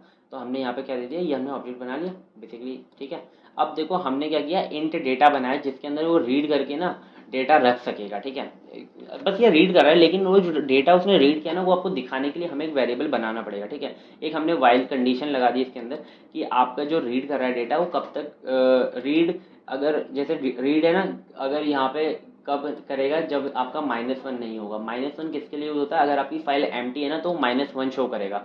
तो अगर यहाँ पे -1 नहीं है, ठीक है, जब वो रीड कर रहा है तो वहाँ पे अगर -1 नहीं है तो वो क्या करे, उसे यहाँ पे प्रिंट भी कर दे, ठीक है, रीड करने के बाद यहाँ पे प्रिंट भी कर दे। और यहाँ पे हमने एक एक्सप्लिसिटली क्या कर रहे हैं, हम इसे कन्वर्ट कर रहे हैं, हमारा जो डेटा है उसे कन्वर्ट कर रहे हैं, ठीक है। तो हमारा डेटा तो उसमें किसी के अंदर भी हो सकता है, और उसे हम किसके अंदर कन्वर्ट कर रहे हैं, कैरेक्टर के अंदर कन्वर्ट कर रहे हैं, ठीक है। और यहाँ पे देखो हमने अगर कोई भी एक्सेप्शन आता है तो यहाँ पे हमने कैच मेथड लगा रखा है, input output exception dot E object बना के यहाँ पे हम स्टैक स्ट्रेस प्रिंट करा देंगे अगर कोई भी एक्सेप्शन आता है, ठीक है। तो हमारा एक्सेप्शन नहीं आएगा, उसके अंदर हमने कृष्णा लिख रखा है तो यहाँ पे कृष्णा प्रिंट हो जाना चाहिए, ठीक है। तो देखो यहाँ पे कृष्णा प्रिंट हो गया, हमने सक्सेसफुली रीड कर लिया। आई होप आपको ये चीज़ समझ में आ गई होगी, ठीक है। चलो जल्दी से आउटपुट स्ट्रीम भी देखना था ना, आउटपुट स्ट्रीम भी देख लेते हैं। चलो आउटपुट स्ट्रीम का हमने भी बना रखा है, ये रहा आउटपुट स्ट्रीम एग्जाम्पल। और आउटपुट स्ट्रीम के अंदर कुछ नहीं है बेसिकली, इनपुट स्ट्रीम है ये, तो आउटपुट स्ट्रीम कहाँ गया हमारा, ये रहा, ठीक है। तो आउटपुट स्ट्रीम में ना इसके अंदर क्या है, आपको सबसे पहले जो फाइल इनपुट आपने स्ट्रीम पहले इंपोर्ट किया था, यहाँ पर आपको फाइल आउटपुट स्ट्रीम को इंपोर्ट करना है, आपने कर लिया। फिर यहाँ पे जो मेन फंक्शन है इसके अंदर आपने यहाँ पे डेटा बना दिया कि आपने इसे राइट करोगे, ठीक है। तो पहले मैं क्या करता हूँ, उसे खाली कर देता हूँ जिससे आपको पता चले हाँ हमने राइट किया, ठीक है। तो देखो यहाँ पे ना हम राइट करने वाले हैं, तो हम क्या राइट करने वाले हैं, हेलो वर्ल्ड राइट करने वाले हैं अपनी फाइल के अंदर। आपने यहाँ पे ट्राई ब्लॉक लिख दिया, इसके अंदर आपने एक ऑब्जेक्ट बना लिया फाइल आउटपुट स्ट्रीम, यहाँ पे आपने ऑब्जेक्ट का नाम लिख लिया, न्यू कीवर्ड का यूज किया, बेसिकली वही सेम चीज़ है, ठीक है। आपने यहाँ पे पाथ दे दिया कि हमें इस वाले फाइल के अंदर जाके डेटा लिख दो, ठीक है। और आपने यहाँ पे FOS लिखा, राइट लिखा, और यहाँ पे क्या लिख दिया, डेटा डॉट गेट बाइट्स, ठीक है। गेट बाइट्स बेसिकली क्या करता है, जो भी आपके जो डेटा है ना उसे एरे के अंदर कन्वर्ट कर देता है, ठीक है। बाइट को किसके अंदर कर देगा, बाइट एरे के अंदर कन्वर्ट कर देगा, जिससे कि वो वहाँ पे राइट हो सके। ज़्यादा इसमें दिमाग मत लगाना, बेसिकली बस इसे ऐसा का ऐसा आप लिख सकते हो, ठीक है। आगे भी आपका जब आप राइटिंग करोगे तो वहाँ पर भी यूज़ होगा गेट बाइट, ठीक है। और यहाँ पे कोई भी अगर एक्सेप्शन आता है तो आप यहाँ पे कैच कर लोगे, ठीक है, IO एक्सेप्शन करके। तो चलो इसे रन कर देते हैं, ये हमने रन कर दिया, जाके एग्जाम्पल में देखते हैं। हेलो वर्ल्ड प्रिंट हो गया है, देख सकते हो आप सक्सेसफुली हेलो वर्ल्ड भी आपका प्रिंट हो गया, ठीक है। तो देखो हमने इनपुट स्ट्रीम और आउटपुट स्ट्रीम बहुत अच्छे से देख लिया, ठीक है। नेक्स्ट देखते हैं हमारा कैरेक्टर स्ट्रीम। यहाँ पे हमारा बाइट स्ट्रीम कंप्लीट हो गया। अब कैरेक्टर स्ट्रीम क्या होता है, ठीक है, मैंने यहाँ पे डायरेक्टली ये पॉइंट्स में लिख दिया, character stream in Java are used to handle the input and output of character, ठीक है। कैरेक्टर को ये हैंडल करेगा, ठीक है। They are design to work with 16-bit Unicode character which makes them suitable for internationalized programs that require reading and writing text data, ठीक है। जो भी हमारे ABCD ये जो है हमारे यूनिकोड कैरेक्टर हैं, ठीक है। तो मतलब वो जो ऐसे कैरेक्टर होते हैं ना, जो यूनिकोड कैरेक्टर होते हैं जिनका आप यूज़ करके ना कोई भी लैंग्वेज लिख सकते हो, ठीक है। तो वो इंटरनेशनली क्या होते हैं, एक्सेप्टेबल होते हैं, ठीक है। तो character stream are the part of java.io package and provide a higher level of abstraction compare to the byte stream, ठीक है। ये बाइट स्ट्रीम से भी हायर लेवल का क्या करते हैं, आपको एब्स्ट्रैक्शन प्रोवाइड कराते हैं, ठीक है। Making them easier to use when dealing with the text, ठीक है। टेक्स्ट के साथ अगर आप डील कर रहे हो तो वो आपको यूज ईजिली होगा, ठीक है। तो इसके अंदर भी दो होते हैं, सबसे पहला होता है हमारा फाइल रीडर। फाइल रीडर क्या करता है, फाइल रीडर आपका जो रीड करता है 2 बाइट्स को एट अ टाइम, ठीक है। वो सिंगल बाइट को कराता है, ये 2 बाइट को एक साथ ही रीड कर लेता है, ठीक है। और इसका सिंटैक्स क्या होता है, फाइल रीडर आपने यहाँ पे ऑब्जेक्ट का नाम बनाया, फिर यहाँ पे न्यू लिखा और आपने कंस्ट्रक्टर को कॉल कर दिया पाथ लिख के फाइल का, ठीक है। और ऐसे राइटर का होता है, ये किसके लिए, ये राइट करता है 2 byte at a time to the destination. देख लो बहुत ईजी हो गया, ठीक है। इसका भी मैंने प्रोग्राम लिख रखा है, मैं आपको दिखा देता हूँ, पर ज़्यादा समझाऊंगा नहीं क्योंकि टाइम ज़्यादा हो जाता है, ठीक है। फाइल राइटर और फाइल रीडर, पहले फाइल रीडर देख लेते हैं, ठीक है। ये रहा फाइल रीडर, बिल्कुल आपने बेसिकली यहाँ पे इंपोर्ट कर ली सारी फाइल्स, फिर आपने मेन फंक्शन के अंदर ट्राई लिखा और यहाँ पे आपने ऑब्जेक्ट बनाया इसका। फिर आपने क्या किया, बेसिकली एक कैट डेटा बनाया जिसके अंदर आप रीड करके यहाँ पे प्रिंट कराओगे डेटा, ठीक है। यहाँ पे आपने रीड किया, जब तक आप रीड करोगे कि आपका -1 ना आए, ठीक है, यानी कि ख़त्म ना हो जाए वो, है ना। अगर वो नहीं है ऐसा ख़त्म, मतलब आपका फाइल ख़त्म नहीं हो रही है, तो क्या होगा कि आपका जो कैरेक्टर जो आपका डेटा है वो प्रिंट हो जाएगा, ठीक है। एग्जाम्पल के अंदर बेसिकली हमारा हेलो वर्ल्ड लिखा हुआ है ना, तो वो प्रिंट होना चाहिए, ठीक है। तो चलो देखते हैं फाइल रीडर एग्जाम्पल, ये रहा। चलो राइट करते हैं इसको। ये देखो हमारा हेलो वर्ल्ड प्रिंट हो गया, ठीक है, ये भी हो गया। अब नेक्स्ट देखते हैं जल्दी से फाइल राइटर एग्जाम्पल, ठीक है। फाइल राइटर क्या करेगा, आपका राइट करेगा, ठीक है। तो जल्दी से एग्जाम्पल के अंदर से हटा देते हैं इसे। तो देखो file writer example, file writer example ये रहा, ठीक है। तो ये सबसे पहले हमने इंपोर्ट कर ली फाइल, फिर ये जो मेन फंक्शन है इसके अंदर हमने एक ऑब्जेक्ट बनाया, फाइल राइटर हमने जो ऑब्जेक्ट बनाया, फिर हमने यहाँ पे एक ऑब्जेक्ट बनाया ना, उसके अंदर बेसिकली हमने यहाँ पे राइट कराएंगे fw.write कि हमारा ये जो है ना डायरेक्ट इसे राइट कर दो हमारा जो फाइल है इसके अंदर। देखो इसके अंदर ना हमें कुछ भी कन्वर्ट करने की जरूरत नहीं पड़ी, वहाँ पर हमने गेट बाइट करके उसे कन्वर्ट किया था, लेकिन यहाँ पे कुछ भी कन्वर्ट करने की जरूरत नहीं है, ठीक है। तो डायरेक्टली उसके अंदर राइट करेगा। तो हमने इसको रन किया, रन हो गया सक्सेसफुली। अब चलो जल्द के फाइल के अंदर देखते हैं क्या राइट हुआ है। हाँ देखो हेलो वर्ल्ड राइट हो गया है, ठीक है, ये भी सक्सेसफुली हो गया। चलो जल्दी से नेक्स्ट देखते हैं। फाइल रीडर राइटर यानी कि बाइट स्ट्रीम और कैरेक्टर स्ट्रीम आपका पूरा हो गया, ठीक है। बाइट स्ट्रीम और कैरेक्टर स्ट्रीम में आपका डिफरेंस भी आ सकता है, तो चलो जल्दी से देख लेते हैं। सबसे पहला है हमारा it operates on raw binary data and data is produced by byte, ठीक है। और ये कैरेक्टर बाय कैरेक्टर पे यूज होता है। ये सूटेबल किसके लिए होता है? नॉन टेक्सुअल डेटा जैसे कि इमेज वीडियोस, इसके लिए होता है। लेकिन ये टेक्स्ट के लिए सूटेबल होता है जैसे कि डॉक्यूमेंट्स हो गए हमारे, HTML हो गए एक्सेट्रा, ठीक है। ये इनपुट आउटपुट ऑपरेशन परफॉर्म किसके यूज का इसका यूज करके करता है? इनपुट आउटपुट स्ट्रीम का, ठीक है। लेकिन ये किसका यूज करके? रीडर एंड राइटर क्लासेस का यूज करके करता है, ठीक है। ये किसके लिए सूटेबल होता है? लो लेवल इनपुट आउटपुट के लिए यूज होता है, या हाई लेवल इनपुट आउटपुट के लिए यूज होता है। और ये इसके अंदर कौन कौन सी फाइल इंक्लूड, कौन कौन सी हमारी जो क्लासेस इंक्लूड होती हैं? File input stream and file output stream इसके अंदर क्लासेस होती हैं। लेकिन इसके अंदर फाइल रीडर होती है और फाइल राइटर क्लास होती है, ठीक है। बेसिक सा डिफरेंस है। अगर आपको दोनों समझ में आ गए हैं तो आपको ज़्यादा हार्ड नहीं लगेगा, ठीक है। बहुत इजी है, देखो ज़्यादा हार्ड मत बनाओ इसे, ठीक है। बाइट और कैरेक्टर आपको नाम से पता होना चाहिए। बाइट हमारा 1 बाइट यानी कि 8 बिट, कैरेक्टर हमारा यूनिकोड यानी कि 16 बिट, ठीक है। बेसिकली ये समझ में आ गया। आई होप आपको ये समझ में आ गया होगा सब कुछ, ठीक है। अब हम देखते हैं reading from a file in Java. Java के अंदर आप रीड कैसे करते हो फाइल के अंदर, ठीक है। तो इसके कुछ स्टेप्स हैं जिसका आप यूज़ करके रीड करते हो। बेसिकली जो मैंने इनपुट स्ट्रीम बताया ना वो भी रीड ही कर रहा है, ठीक है, वही है सब कुछ, ठीक है। बस इसके अंदर मैंने स्टेप्स में लिख दिया क्योंकि रीडिंग के ऊपर एक अलग से क्वेश्चन बन सकता है, ठीक है। तो इसका सबसे पहला स्टेप क्या है? आपको इंपोर्ट करानी है नेसेसरी क्लासेस। ये आपको 3 क्लासेस इंपोर्ट करानी है, ठीक है।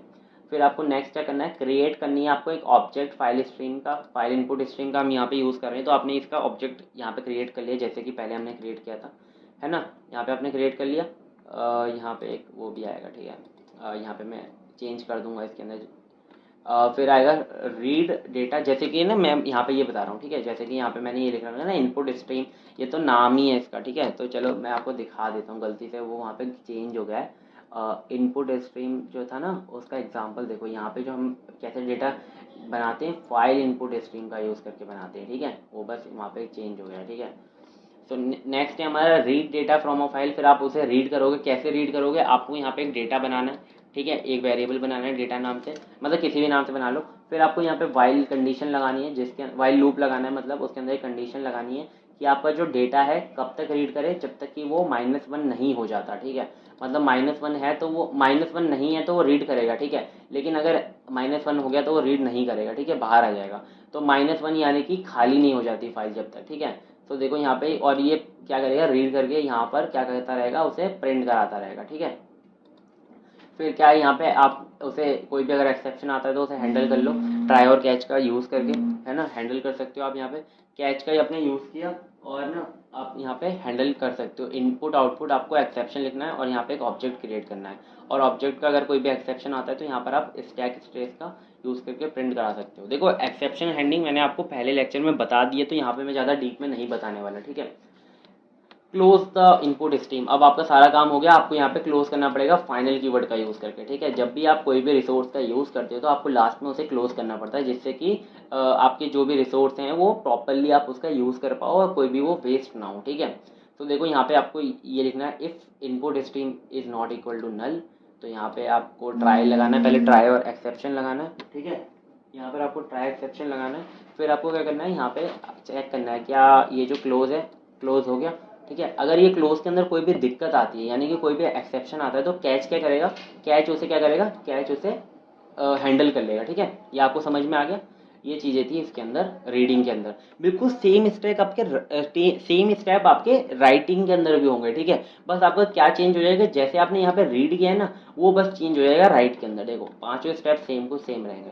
राइट के अंदर क्या करते हो आप, राइट करते हो डेटा, ठीक है, फाइल के अंदर। तो देखो यहाँ पर सबसे पहले आपको नेसेसरी क्लासेस को इंपोर्ट कराना है। ये देखो आपने इंपोर्ट करा लिया, आउटपुट स्ट्रीम को इंपोर्ट कराओगे, इनपुट आउटपुट एक्सेप्शन को इंपोर्ट कराओगे और आउटपुट स्ट्रीम को इंपोर्ट कराओगे, ठीक है। यहाँ पे आपने फाइल आउटपुट स्ट्रीम को यहाँ पे इंपोर्ट कराया, यहाँ पे आपने आउटपुट स्ट्रीम को इंपोर्ट कराया, ठीक है। तो यहाँ पे आप पहले यहाँ पे एक ऑब्जेक्ट बनाओगे फाइल आउटपुट स्ट्रीम का, ये आपने ऑब्जेक्ट बना लिया, ठीक है।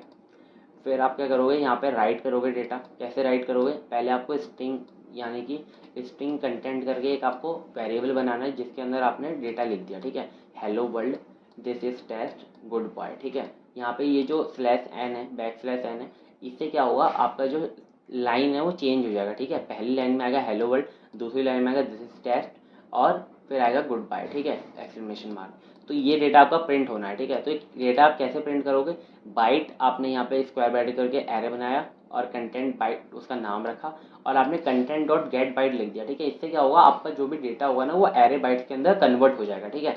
आपको बेसिकली ऐसा का ऐसा लिख देना, ज़्यादा इसमें पढ़ने की जरूरत नहीं है एग्जाम पास में, ठीक है। आउटपुट स्ट्रीम डॉट राइट करके कंटेंट बाइट लिखना है जिससे कि आपका जो डेटा है वो राइट हो सके आपकी जो फाइल के अंदर आपने दिया है, ठीक है। यहाँ पे जो आपने फाइल का नेम दिया है ना, यहाँ पे दोगे आप फाइल का नेम, ठीक है। फिर आपको यहाँ पे हैंडल करना है एक्सेप्शन। अगर कोई भी एक्सेप्शन आता है आपने बेसिक लिखना है यहाँ पे इनपुट आउटपुट एक्सेप्शन और ई लिखकर ऑब्जेक्ट बनाना है। फिर ई डॉट प्रिंट स्टैक, अगर कोई भी एक्सेप्शन आता है तो आप स्टैक स्ट्रेस को क्या कर दो, प्रिंट करा दो, ठीक है। फिर आपको क्लोज कर देनी फाइल बेसिकली। आउटपुट स्ट्रीम अगर is equal to not null है तो क्या करो, यहाँ पे देखो, यहाँ पे ट्राई के अंदर यहाँ पे क्लोज करा दो। अगर क्लोज के अंदर कोई भी दिक्कत आती है तो यहाँ पर वो कैच कर लेगा उसे। पांचों स्टेप बहुत इजी थे, ठीक है। तो यहाँ सारी चीज़ें समझ में आ गई होंगी, ठीक है, कोई भी प्रॉब्लम नहीं होगी। हमने रीडिंग के भी सारे स्टेप देख लिए, राइटिंग के भी स्टेप देख लिए और अगर आपको प्रोग्राम लिखने हैं तो हमने जो इनपुट स्ट्रीम और आउटपुट स्ट्रीम के प्रोग्राम लिखे थे आप वही सेम प्रोग्राम भी लिख सकते हो, ठीक है, कोई दिक्कत नहीं है। इनपुट कि मल्टी थ्रेडिंग होती क्या है, ठीक है। मल्टी थ्रेडिंग आपको नाम से पता चल रहा होगा क्योंकि आपने पहले पढ़ चुके हैं मल्टी थ्रेडिंग को, क्योंकि आपने वो देखा होगा ऑपरेटिंग सिस्टम के अंदर मल्टी थ्रेडिंग कॉन्सेप्ट पढ़ा होगा, मल्टीटास्किंग पढ़ा होगा, जिसके अंदर हम क्या करते हैं ना, मल्टी थ्रेडिंग के अंदर हम क्या करते हैं, एक साथ कॉन्करेंटली यानी कि पैरेलली आपके जो प्रोसेस हैं बहुत सारे वो रन हो रहे होते हैं, ठीक है। और यहाँ पे हम अगर डेफिनेशन की बात करें तो multi threading is a core concept in computer science that allows a CPU to execute multiple threads concurrently। Basically thread का मतलब वही होता है जो सबसे छोटा प्रोसेस होता है उसी को हम थ्रेड कहते हैं, ठीक है। वो अगर कॉन्करेंटली प्रोसेस एग्जीक्यूट हो रहे हैं तो उसे हम कहते हैं मल्टी थ्रेडिंग, ठीक है। Improving the efficiency of program, इससे क्या होता है, इंप्रूव होता है आपका प्रोग्राम, ठीक है। यहाँ पे मैंने सब कुछ लिख रखा है जिससे कि अगर आप क्वेश्चन आ सकता है। मल्टी थ्रेडिंग काफ़ी मतलब ऐसा टॉपिक है ना जिसके ऊपर क्वेश्चन बनते हैं, ठीक है। और बेनिफिट्स ऑफ मल्टी थ्रेडिंग अगर हम देखें तो इम्प्रूव्ड परफॉर्मेंस को आपकी इंप्रूव कर देगा, जो भी आपकी पहले परफॉर्मेंस थी उससे अच्छी कर देगा, इंप्रूव कर देगा, ठीक है। तो मल्टी थ्रेडिंग अगर आप बात करो तो मल्टी थ्रेडिंग हमारा विंडो 10 से स्टार्ट हुआ था आना, ठीक है। उसके अंदर वो सपोर्ट करता था मल्टी थ्रेडिंग को, जिसके अंदर सीपीयू क्या था, एक टाइम पर आपके बहुत सारे प्रोसेस को एग्जीक्यूट कर रहा होता था, ठीक है। Utilizing as a multiple thread run concurrently, ठीक है। रिसोर्स शेयरिंग, इसके अंदर threads share resources and memory space which is efficient compare to the processes, ठीक है। तो देखो इसके अंदर थ्रेड्स क्या करते हैं ना, आपकी जो रिसोर्सेज और मेमोरी स्पेस है, ठीक है, उसको शेयर करते हैं आपस में, ठीक है। एक टाइम पर शेयर करते हैं जिससे कि आपके जो रिसोर्सेज हैं वो आपके कम यूज़ होते हैं और मेमोरी जो आपका स्पेस है उससे भी वो अच्छे से यूटिलाइज कर पाते हैं, ठीक है। फिर आता है responsiveness. Multi threading makes application more responsive and faster, ठीक है। रिस्पॉन्सिव एंड फास्टर बना देता है उसे, ठीक है, फ्लेक्सिबल बना देता है बेसिकली, ठीक है। और अब मल्टी थ्रेडिंग आई होप आपको समझ में आ गया होगा। फिर इसके अंदर टॉपिक था हमारा थ्रेड, ठीक है। आपको थ्रेड तो समझना ही पड़ेगा अगर आपको मल्टी थ्रेडिंग समझना है। तो थ्रेड आपका एक सिंगल प्रोसेस हो गया, ठीक है। A thread is the smallest unit of execution within a process, ठीक है। आपके प्रोसेस के अंदर जो सबसे छोटा यूनिट है एग्जीक्यूशन का उसे हम क्या कहते हैं, थ्रेड कहते हैं, ठीक है। Capable of being manage independently by scheduler, ठीक है। थ्रेड शेड्यूलर होता है आपके मल्टी थ्रेडिंग जो भी लैंग्वेज जैसे कि जावा सपोर्ट करती है तो उसके अंदर जेवीएम के अंदर एक थ्रेड शेड्यूलर होता है जो कि हर एक थ्रेड को इंडिपेंडेंटली मैनेज कर रहा होता है, ठीक है। इतना याद रखना। ये जो थ्रेड शेड्यूलर है इसका मतलब ये वर्ड याद रखना, क्योंकि आप जब भी आपसे पूछा जाएगा मल्टी थ्रेडिंग या थ्रेड के बारे में, अगर आप उसे मेंशन करके आओगे तो काफ़ी अच्छा इम्पैक्ट पड़ेगा। ठीक है, in Java threads are instance of Java lang thread. ठीक है, ये जो हमारी क्लास है, थ्रेड जो क्लास है आपकी, ये जो है ना इसका एक इंस्टेंस यानी कि इसका एक ऑब्जेक्ट है हमारा थ्रेड। ठीक है, आप जब भी थ्रेड को इसके अंदर बनाओगे जावा के अंदर, तो आपको ये वाली जो क्लास है आपकी जावा लैंग थ्रेड क्लास है उसका आपको यूज़ करके इसका ऑब्जेक्ट बनाना पड़ेगा, फिर आपका जो थ्रेड है बन जाएगा। ठीक है, और instance of classes that implement Java dot lang dot runnable interface. ठीक है, अब जो ये हमारा रनेबल इंटरफेस है ना, देखो बेसिकली थ्रेड बनाने के ना जावा के अंदर दो मेथड्स हैं, एक तो आप थ्रेड क्लास से बना लो या तो आप रनेबल इंटरफेस से बना लो। ठीक है, तो यही बस बता रहा है कि अगर आप रनेबल से बना रहे हो तो इसके अंदर आपको मिलेगा इसका जो ऑब्जेक्ट है, और अगर आप थ्रेड से बना रहे हो तो आपको इसके अंदर मिलेगा इसका ऑब्जेक्ट। ठीक है, एक और डेफिनेशन, इसकी प्रॉपर डेफिनेशन जो आप 2 मार्क्स में अगर आता है तो लिख सकते हो, thread is a lightweight sub process, मतलब बड़े प्रोसेस का एक छोटा प्रोसेस है, the smallest unit of processing, it is the path of execution within a program. ठीक है, ये जो आपकी डेफिनेशन है ये बिल्कुल प्रॉपर डेफिनेशन है आपकी थ्रेड की। ठीक है, देखते हैं फिर, thread allows a program to operate more efficiently by doing multiple things. ठीक है, जो आपका प्रोग्राम है उसे बहुत ज़्यादा फास्ट बना देता है, एफिशिएंट बना देता है मल्टीपल थिंग्स को एक टाइम पे करके, ठीक है, एग्जीक्यूट करके। They are particularly useful in application that require concurrent processing. ठीक है, कुछ ऐसी एप्लीकेशन होती हैं जो कि एक ही मतलब मल्टीपल काम को एक ही समय पे करना चाहती हैं, उस एप्लीकेशन के लिए जो थ्रेड है वो काफ़ी ज़्यादा यूजफुल है। ठीक है, उन्हें वो मतलब वो एप्लीकेशन थ्रेड को यूज़ करती है। ठीक है, तो आई होप आपको थ्रेड समझ में आ गया होगा। ठीक है, अब देखते हैं हम थ्रेड की लाइफ साइकिल क्या होती है। ठीक है, ये देखो ये जो थ्रेड है ना, ये जो थ्रेड की लाइफ साइकिल है, इसके ऊपर ना आपका आराम से जो 10 मार्क्स का क्वेश्चन है वो बन सकता है। ठीक है, इसके लिए मैंने इसको काफ़ी अच्छे से एक्सप्लेन कर दिया है, जितना मैंने यहाँ पे पूरे में लिखा है ना आप अच्छे से इसे लिख लेना, तो आराम से आपको जो 7 मार्क्स का क्वेश्चन आएगा वो आप आराम से अटेम्प्ट कर लोगे। ठीक है, तो देखो थ्रेड की लाइफ साइकिल बिल्कुल ह्यूमन लाइफ साइकिल की तरह है। ठीक है, मतलब बिल्कुल तो नहीं है, लेकिन जो जैसे ह्यूमन एक जन्म लेता है, फिर वो कैसे मतलब रन कर मतलब एग्जीक्यूट अपनी लाइफ को करता है, फिर वो डेड हो जाता है, वैसे ही है थ्रेड की जो लाइफ साइकिल है, बिल्कुल लाइफ की तरह ही है। ठीक है, तो देखो द लाइफ साइकिल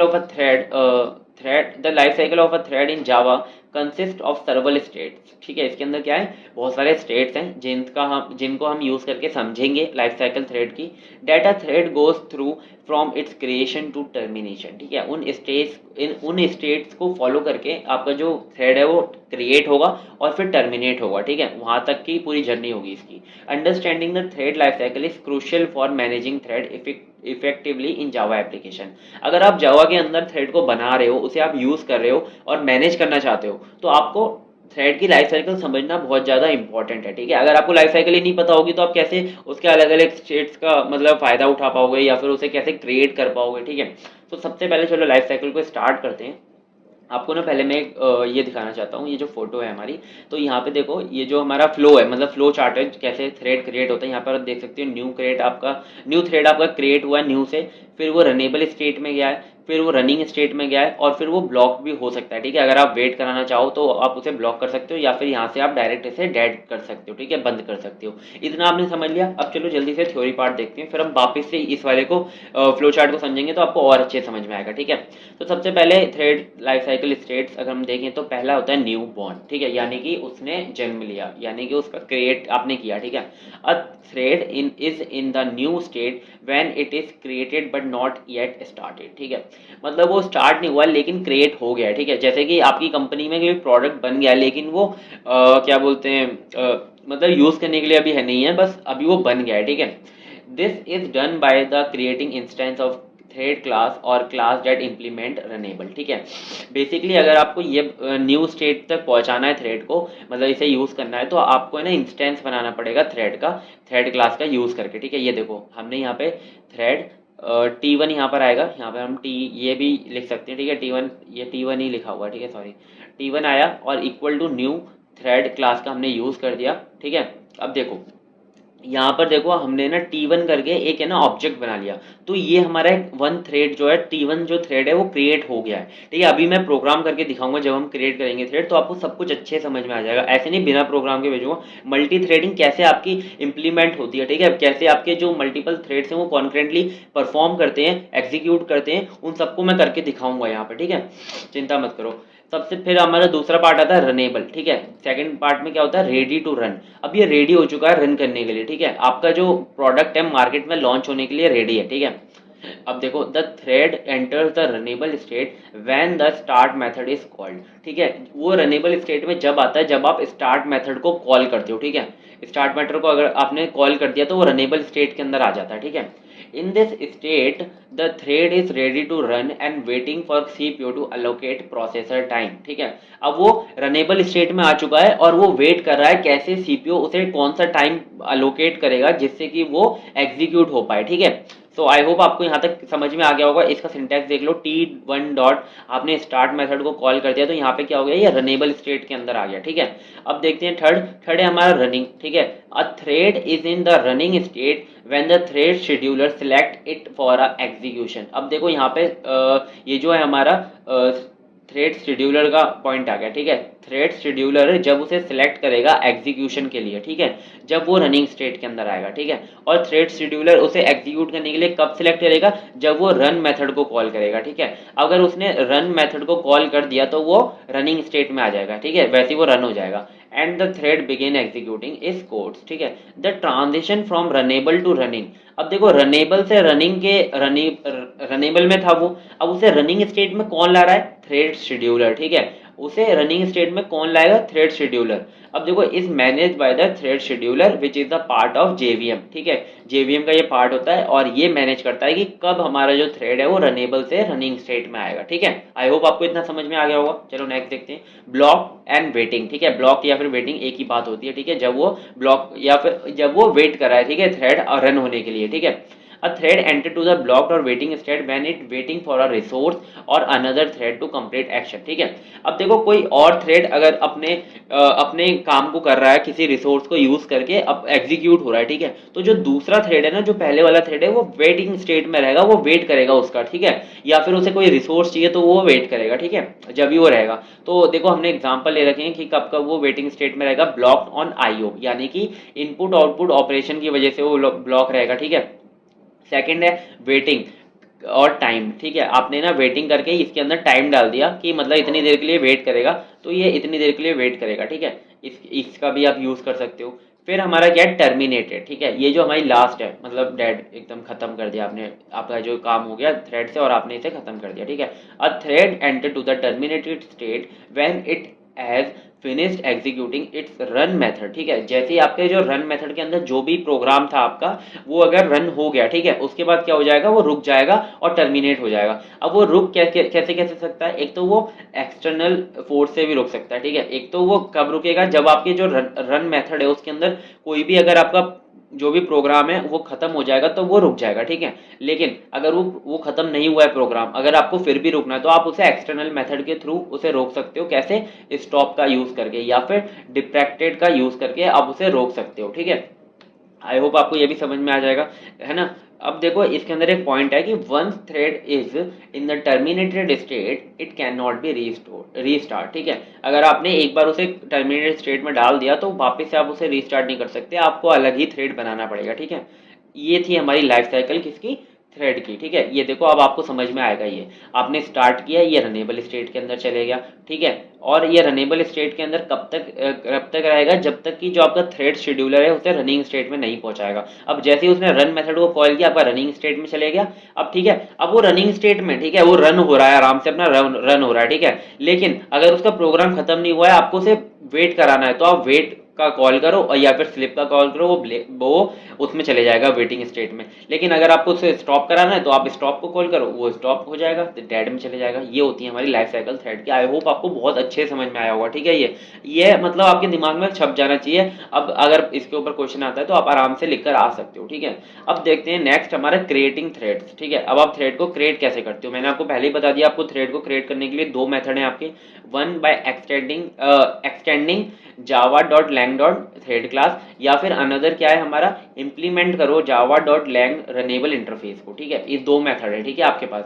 अब देखो, creating thread in Java, we know that every Java program has at least one thread. देखो, अगर आप कोई भी थ्रेड नहीं बनाते हो ना, तो उससे पहले, ठीक है, आपके पास एक पहले से एक थ्रेड तो होता ही है प्रोग्राम के अंदर, जो कि होता है आपका मेन थ्रेड, ठीक है। आपका मेन जो फंक्शन होता है, आपका एक थ्रेड तो होता ही है, ठीक है, वो तो पहले रन होगा ही। और जब भी आप न्यू थ्रेड बनाओगे ना, तो उसके लिए वो जो मेन थ्रेड होगा ना, वो आपका पेरेंट थ्रेड होगा उसके लिए, ठीक है। तो when the program start, main thread start running immediately, ठीक है। जैसे ही आपका प्रोग्राम स्टार्ट होता है, मेन थ्रेड आपका अपने आप ही रन होने लग जाता है, ठीक है।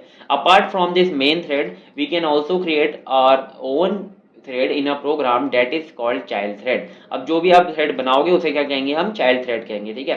Every child thread create from its main thread known as parent thread. हर एक चाइल्ड थ्रेड के लिए वो जो मेन थ्रेड है वो क्या है, पेरेंट थ्रेड है, ठीक है। इतना समझ में आ गया।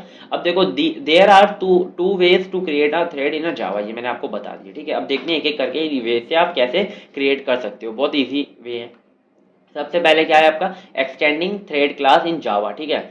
आप कैसे एक्सटेंड करके थ्रेड क्लास को जावा के अंदर थ्रेड बनाते हो। In this method you create a new class by extend the thread class and override its run method. देखो, ये स्टेप लिखा हुआ है पूरा, ठीक है।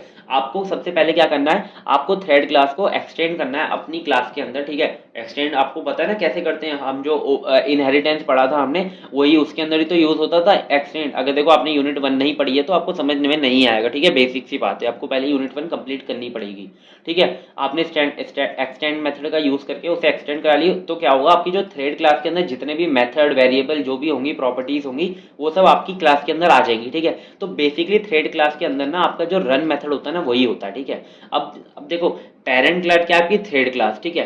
थ्रेड क्लास पेरेंट क्लास है। अब जो आपने क्लास बनाई है एक्सटेंड करा के, वो क्या है आपकी चाइल्ड क्लास है, ठीक है। तो अगर आप रन मेथड को अपनी क्लास के अंदर इंप्लीमेंट करोगे तो उसे क्या कहेंगे, उस प्रोसेस को कहेंगे हम ओवरराइड, ठीक है। अब आप ओवरराइड करोगे तो क्या करोगे, आप अपनी तरफ से उसे इंप्लीमेंट करोगे रन मेथड के अंदर, ठीक है। अब रन मेथड के अंदर जो भी आप प्रोग्राम लिखोगे, उस प्रोग्राम को रन करेगा ये थ्रेड, ठीक है। उसी को आप थ्रेड कहोगे, ठीक है। जो भी आपको प्रोग्राम लिखना है आप रन मेथड के अंदर लिख दोगे, ठीक है। अब देखो, इसके मैंने आपको बहुत अच्छे से समझा दिया। अब स्टेप देखते हैं इसके। एक्सटेंड द थ्रेड क्लास, सबसे पहले आपने एक्सटेंड करनी है थ्रेड क्लास। फिर override the run method to define the code to executed by the thread, ठीक है। Create an instance of sub class and call the start method to initiate the thread. बहुत easy step है। सबसे पहले आपने thread class से extend, अब देखो रन करके आपको ना प्रोग्राम करके बताऊंगा तब समझ में आएगा। ये जो प्रोग्राम है ना, इसी का मैंने यहाँ पे लिख दिया है। अब चलो जल्दी से इसे प्रोग्राम कर लेते हैं, ठीक है। लेक्चर 11 के अंदर है हमारा टेस्ट थ्रेड, ठीक है। ये है इजी सा प्रोग्राम। देखो, सबसे पहले हमने ये क्लास बनाई माई थ्रेड नाम से, और इसके अंदर हमने एक्सटेंड कराई किससे, थ्रेड क्लास से, ठीक है। थ्रेड क्लास के अंदर आपका एक ही मेथड होता है रन, ठीक है। आपको क्या करना है, इसको अपनी तरफ से इंप्लीमेंट करना है। देखो, पहले से ही इंप्लीमेंट हुआ है थ्रेड के अंदर, ठीक है। तो अगर आप इसे वापस से इंप्लीमेंट करोगे अपनी क्लास के अंदर, तो उसे कहते हैं ओवरराइड, ठीक है। उस प्रोसेस को कहते हैं ओवरराइड, ठीक है। अब आप इसे ओवरराइड करोगे और आपने इसके अंदर क्या लिखना चाहते हो, थ्रेड इज रनिंग, यानी कि आपका जब भी ये थ्रेड आपका रन हो तो क्या लिखकर आ जाए, थ्रेड इज रनिंग लिखकर आ जाए, ठीक है। अब देखो, ये आपने बना लिया, ये आपका हो गया फर्स्ट स्टेप, ठीक है। ये आपका मतलब दो स्टेप हो गए, यानी कि एक तो आपने ये क्लास एक्सटेंड कर ली, और जो दूसरा क्या था, आपने जो रन मेथड के अंदर इसे ओवरराइड कर दिया, ठीक है। अब देखो नेक्स्ट आपने क्या करना है, पब्लिक क्लास के अंदर जो मेन फंक्शन है आपका, यहाँ पे इंस्टेंस बनाना है अपनी क्लास का। तो देखो, हमारी क्लास का क्या नाम है, माई थ्रेड, और आपने माई थ्रेड का क्या बना लिया, T1 करके एक इंस्टेंस बना लिया, यानी कि ऑब्जेक्ट बना लिया, ठीक है। अब इस ऑब्जेक्ट को बस कॉल कर दो, स्टार्ट मेथड, ये क्या हो गया, ये कॉल हो गया, ये देखो ये कॉल हो गया, थ्रेड इज रनिंग, आपका थ्रेड बन गया और ये रन भी हो गया। बहुत इजी सा कॉन्सेप्ट था। अब नेक्स्ट देखते हैं जल्दी से। नेक्स्ट है हमारा इम्प्लीमेंटिंग द रनेबल इंटरफेस। अब आप क्या करोगे, इम्प्लीमेंट करोगे अपने थ्रेड को कैसे, रनेबल इंटरफेस का यूज करके, ठीक है। इन दिस मेथड यू, देखो बस एक ही स्टेप इसके अंदर एक्स्ट्रा है कि इसके अंदर आपको क्या करना है, रनेबल ऑब्जेक्ट को पास करना पड़ेगा अपने जो थ्रेड के अंदर, ठीक है। बस जल्दी से देखते हैं। इन this method you create a new class implementing runnable interface. जैसे आपने वहां पे एक्सटेंड कराया था, यहाँ पर आप इंटरफेस का यूज करके उसे इंप्लीमेंट करोगे, ठीक है। And override its run method, फिर आपने उसे ओवरराइड कर लिया जैसे आपने पहले किया था। You then create a thread object, फिर आपने एक ऑब्जेक्ट बना लिया थ्रेड का। फिर क्या करना है आपको, उस ऑब्जेक्ट के अंदर आपको पास करना है रनेबल क्लास का कंस्ट्रक्टर, यानी कि आपको ऑब्जेक्ट को उसके अंदर पास करना पड़ेगा। ठीक है, स्टेप देख लो, इंप्लीमेंट द रनेबल इंटरफेस। अब यह प्रोग्राम देखोगे आपको सब समझ में आ जाएगा। ठीक है, override the run method, define the code and executed by the thread. ठीक है, ये तो बिल्कुल सेम टू सेम थे, मतलब इसके अंदर हमने एक्सटेंड किया था, उसके अंदर हमने एक्सटेंड किया था, इसके अंदर हमने रनेबल इंटरफेस से इंप्लीमेंट करा लिया।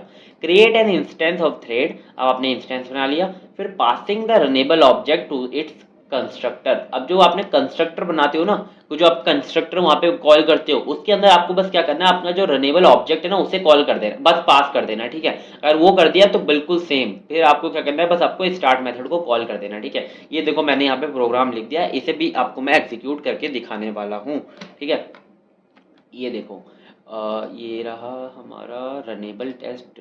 ठीक है, इसके अंदर क्या देखो, इसके अंदर आपने सबसे पहले ये क्या किया, क्लास अपने माय रनेबल करके बनाई, फिर उसके इंप्लीमेंट किससे कराया, रनेबल इंटरफेस से इंप्लीमेंट करा लिया। ठीक है, आपने यूनिट 1 देखी होगी, तो उसके अंदर हमने इंटरफेस समझे थे। ठीक है, फिर आपने यहाँ पे जो आपका रन मेथड है उसे आपने ओवरराइड कर दिया, जिसके अंदर आपने लिख दिया थ्रेड इज रनिंग। ठीक है, फिर आपने क्या किया, अपनी पब्लिक क्लास के अंदर मेन फंक्शन के अंदर आपने क्या किया, यहाँ पर ये जो माय रनेबल के क्या करा, एक आपने ऑब्जेक्ट बना लिया अपना माय रनेबल करके। ठीक है, ये जो आपका ये क्या है, ये आपने माय रनेबल का आपने यहाँ पर ऑब्जेक्ट बनाना पड़ेगा। ठीक है, जिसको आप अपने थ्रेड के अंदर क्या करोगे, पास करोगे। ठीक है, आपने ये ऑब्जेक्ट बना लिया, एक स्टेप बस यही बढ़ता है, आपने ये ऑब्जेक्ट बनाना पड़ेगा। ठीक है, अब ये ऑब्जेक्ट बना लिया, अब आपने थ्रेड का एक ऑब्जेक्ट बनाया T1, और इस T1 के अंदर जो आपने कंस्ट्रक्टर है ना आपका, ये जो थ्रेड, ये जो कंस्ट्रक्टर है, इसके अंदर आपको माय रनेबल को क्या करना है, पास करना है। अभी आपने ये जो पास करोगे ना, वैसे ही आपका ये जो थ्रेड है वो क्रिएट हो जाएगा पूरा। ठीक है, ये जो क्रिएट हो गया, अब आप क्या करोगे, T1 डॉट स्टार्ट जैसे ही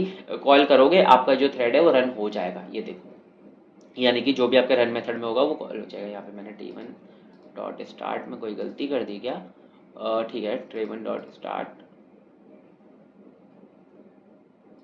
right right right, then why, okay, again run करते हैं।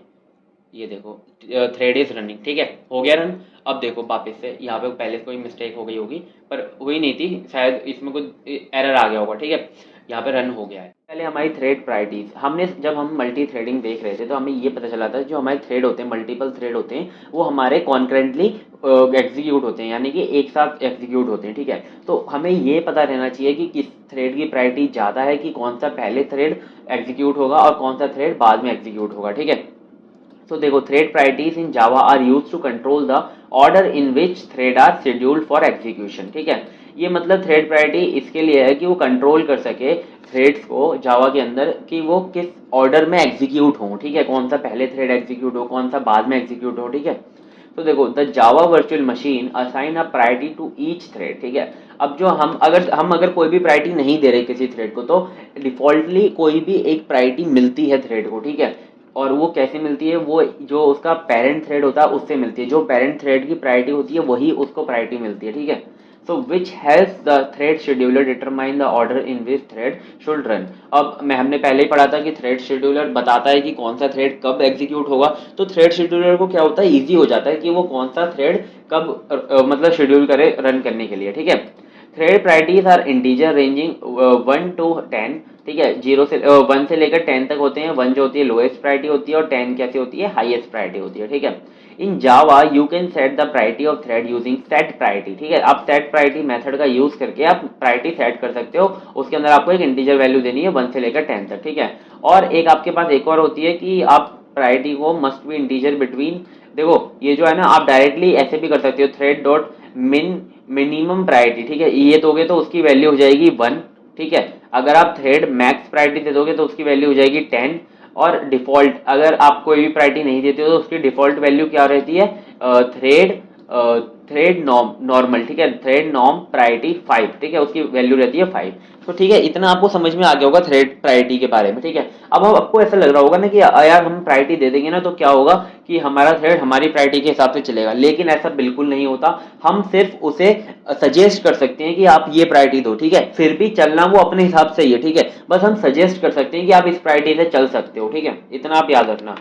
अब देखो, इसके अंदर कुछ वर्ड्स हैं जिन्हें आपको अच्छे से समझना है। पहला आपका प्रायोरिटी इनहेरिटेंस। ठीक है, अब thread inherit the priority of the thread that created. ठीक है, अब जो आपका थ्रेड है ना वो इनहेरिट करता है प्रायोरिटी कहाँ से, जिससे आपने थ्रेड को क्रिएट किया। जैसे कि हमारे पास मेन थ्रेड होता है, ठीक है, मेन थ्रेड क्या होता है, पेरेंट थ्रेड होता है सारे थ्रेड्स का।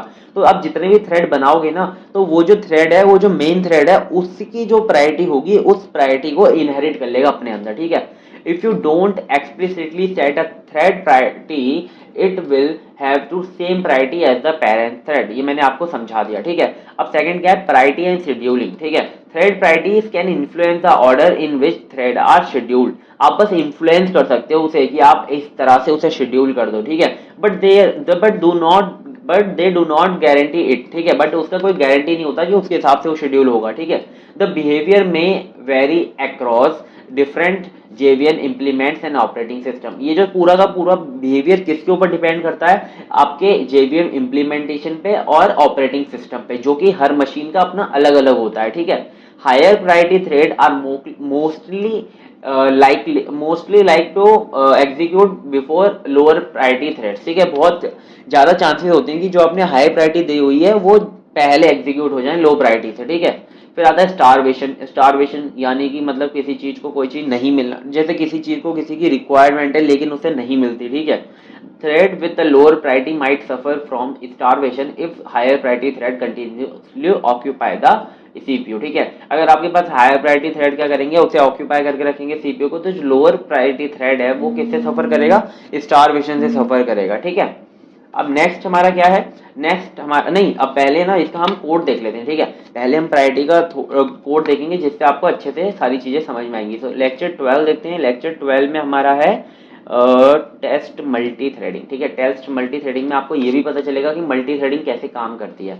तो आप यहाँ पे देखो कि आपके पास ना सबसे पहले यहाँ पर क्या है, यहाँ पे हमारे पास 3 थ्रेड्स हैं। एक तो ये वाला थ्रेड है, एक ये वाली थ्रेड की क्लास है, और सॉरी थ्रेड की क्लास है। ठीक है, ये और हमने जिसके अंदर थ्रेड एक्सटेंड कर रखा है। ठीक है, थ्रेड क्लास से इतना आपको पता होगा क्योंकि हमने आपने अगर पहला लेक्चर देखा है इससे पहले वाला, तो आपको इसके बारे में पता होगा। ठीक है, अब देखो इसके अंदर ना हमने एक एक क्या रन मेथड को ओवरराइड कर रखा है, जो कि हमारे स्टेप होते हैं थ्रेड को क्रिएट करने के। ठीक है, तो इसके अंदर थ्रेड 1 लिख कर आ रहा है, इसके अंदर थ्रेड 2 लिख कर आ रहा है, इसके अंदर थ्रेड 3 लिख कर आ रहा है। और ये कितनी बार प्रिंट करेगा, 50 बार प्रिंट करेगा, 6 बार प्रिंट करेगा, 20 बार प्रिंट करेगा। ठीक है, अब देखो ये कैसे मैं आपको दिखाता हूँ कि थ्रेड कैसे कॉन्करेंटली वर्क करते हैं। ठीक है, यहाँ पे देखो हमने 3 थ्रेड बना दिए। अब हमने तीनों थ्रेड को क्या कर दिया, कॉल कर दिया। पहले हम थ्रेड 2 को कॉल कर रहे हैं, फिर थ्रेड 1 को, फिर थ्रेड 3 को।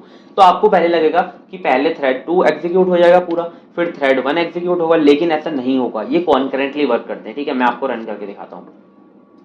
ये देखो हमने रन किया, सबसे पहले क्या हुआ, थ्रेड 2 पहले थ्रेड 2 ने एग्जीक्यूट किया। ठीक है, फिर थ्रेड 1 ने किया, फिर थ्रेड 3 ने किया। ठीक है, जैसे हमने ऑर्डर में किया था। लेकिन अगर मैं इसे ना वापस, अगर इसे देखो मैं ना अभी एक बार तो बिल्कुल ये सेम टू सेम चल गए, लेकिन मैं अगर ना इसे बोल देता हूँ कि 60 बार चलो ये। ठीक है, ये 60 बार चलेगा, ये 50 बार चलेगा और ये 20 बार चलेगा। तो देखो इसके अंदर कैसे कॉन्करेंसी आएगी।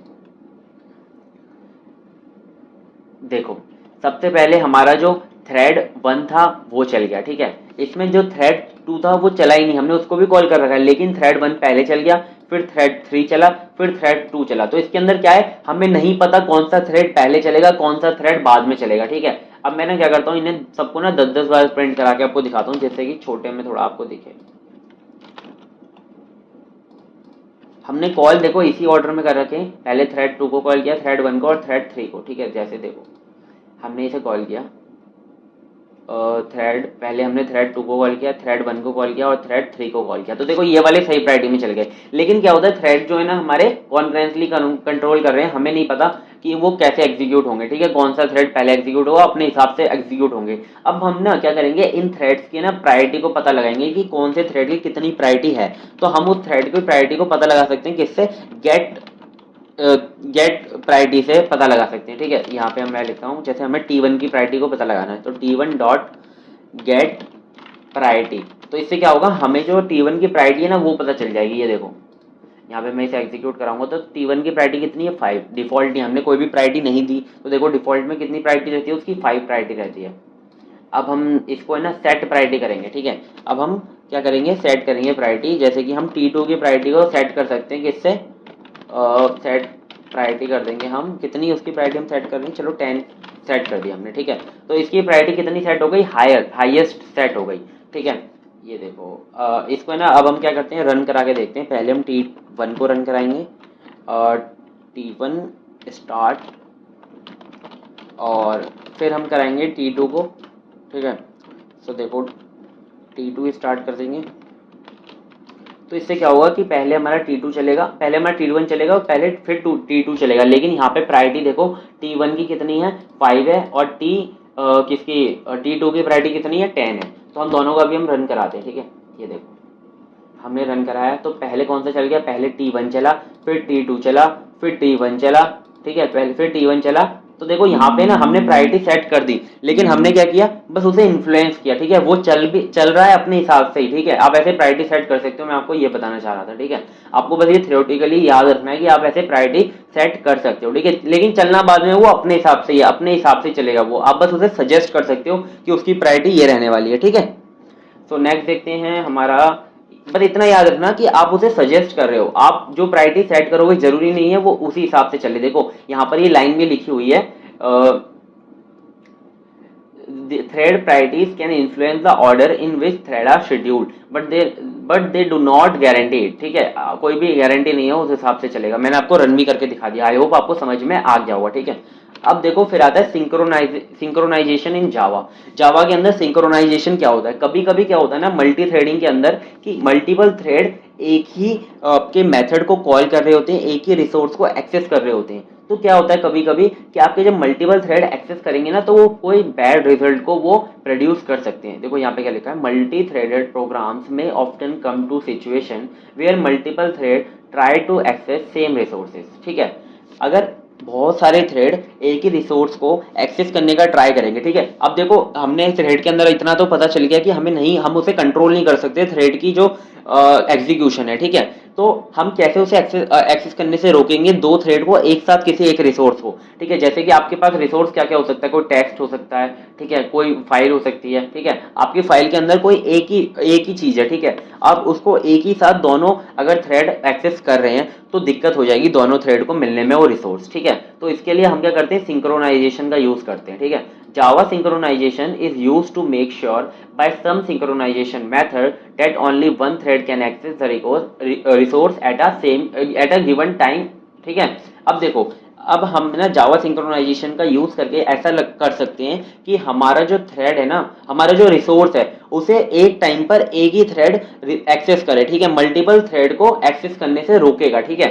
बस मतलब एक बार थ्रेड ने अगर एक्सेस कर लिया तो वो क्या करेगा, लॉक कर देगा उस मेथड को, और कोई और थ्रेड उसे एक्सेस नहीं कर पाएगा। ये आपने ना बेसिकली पढ़ा होगा किसके अंदर, ऑपरेटिंग सिस्टम के अंदर। जब भी हमारी डेडलॉक की कंडीशन आती थी उसे हम कैसे प्रिवेंट करते थे, ठीक है। और म्यूचुअल एक्सक्लूजन आता था, उसे हम कैसे प्रिवेंट करते थे।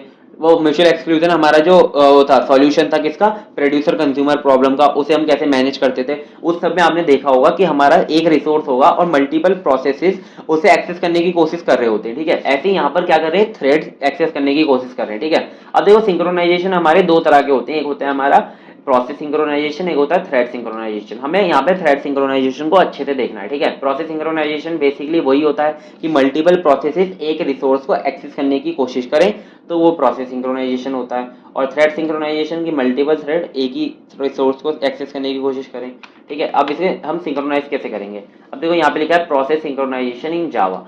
It is a technique used to coordinate the execution of multiple processes. It ensure that shared resources are safe and in order, ठीक है। मतलब इस टेक्निक का यूज करके हमारा जो शेयर रिसोर्स है वो सेफ रहेगा और इन ऑर्डर में एक्सेस होगा, ठीक है। अब हमें थ्रेड सिंक्रोनाइजेशन देखना है। It is used to coordinate and ordering of the execution of threads in a multi-threaded program. They are two types, ठीक है। देखो मतलब कि ये कोऑर्डिनेट और ऑर्डरिंग करता है किसकी, एग्जीक्यूशन ऑफ थ्रेड की, ठीक है, कि वो कैसे एग्जीक्यूट हो रहे हैं। क्या वो कहीं दो थ्रेड एक साथ किसी रिसोर्स को एक्सेस तो नहीं कर रहे, अगर एक्सेस कर रहे हैं तो वहां पे किसकी प्रॉब्लम आ जाएगी, ये समझ लो वहां पे बहुत ज्यादा बैड रिजल्ट आएंगे, और आपके जो आपका रिजल्ट आएगा ना, या फिर जो आउटपुट आएगा वो कैसा आएगा, वो करप्टेड आउटपुट आएगा, ठीक है, गलत आउटपुट आएगा।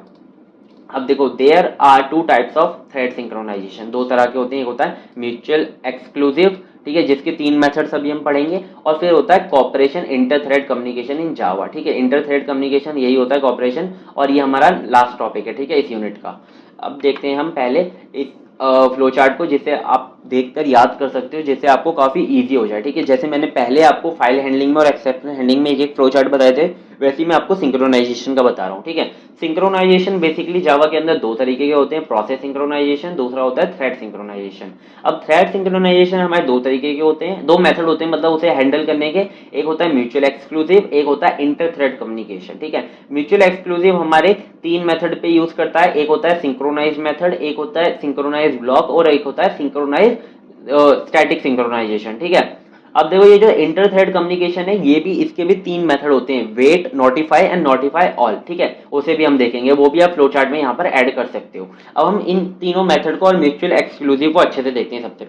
सबसे पहले हमारा म्यूचुअल एक्सक्लूसिव, ये वाली जो मेथड है ना, आपने ऑपरेटिंग सिस्टम में भी पढ़ी होगी। ठीक है, यानी कि एक समय पर एक ही थ्रेड एक ही रिसोर्स को एक्सेस कर सकता है। ठीक है, जैसे ही वो जाएगा उसे एक्सेस करने, वो उसे लॉक कर देगा और दूसरा थ्रेड जब तक नहीं आ पाएगा जब तक वो उसे रिलीफ या फिर लीव ना कर दे। ठीक है, अब mutex also known as mutual exclusive. ठीक है, आप उसे म्यूटेक्स भी कह सकते हो, म्यूचुअल एक्सक्लूसिव को। Also allows only one thread to access shared resource। ठीक है, it will not enable simultaneously access to shared resource, यानी कि ऐसे नहीं है कि आपका एक थ्रेड ने काम किया फिर दूसरा थ्रेड आ गया फिर तीसरा थ्रेड आ गया। ठीक है, पहले जब पहला थ्रेड आपका पूरा काम खत्म कर लेगा जब दूसरा थ्रेड आएगा। ठीक है, it is possible to accomplish in the following method. अब आप म्यूचुअल एक्सक्लूसिव को कैसे कर सकते हो अकम्प्लिश, आप कर सकते हो सिंक्रोनाइज मेथड के थ्रू, सिंक्रोनाइज ब्लॉक के थ्रू, स्टैटिक सिंक्रोनाइजेशन के थ्रू। सबसे पहले हम देखते हैं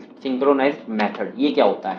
देखो, a synchronize method ensure that only one thread can execute it at a time for a given instance. If a thread is executing a synchronized method, other threads are blocked until the thread release the lock। ठीक है, basically अगर आपके पास एक method है, ठीक है, जैसे कि आपके पास है ना एक मेथड है जो कि आपके जो आपका जो वेरिएबल है उसे काउंट करती है। ठीक है, तो वो मेथड को क्या कर रहे हैं, तीन तीन थ्रेड एक साथ यूज कर रहे हैं तो दिक्कत आएगी। ठीक है, तो क्या करते हैं हम, सिंक्रोनाइज कीवर्ड का हम यहाँ पर यूज करेंगे मेथड के पहले। जैसे कि यहाँ पे ऑब्जेक्ट लॉक करके एक मेथड है, ठीक है, उससे पहले आपको ये सिंक्रोनाइज कीवर्ड का बस यूज करना है। ठीक है, जैसे ही आप इसे यूज कर लोगे ना तो आपके जितने भी थ्रेड जब रन होंगे ना तो वो सिंक्रोनाइजली रन होंगे। ठीक है, अब हम इसको ना कोड करके देखते हैं।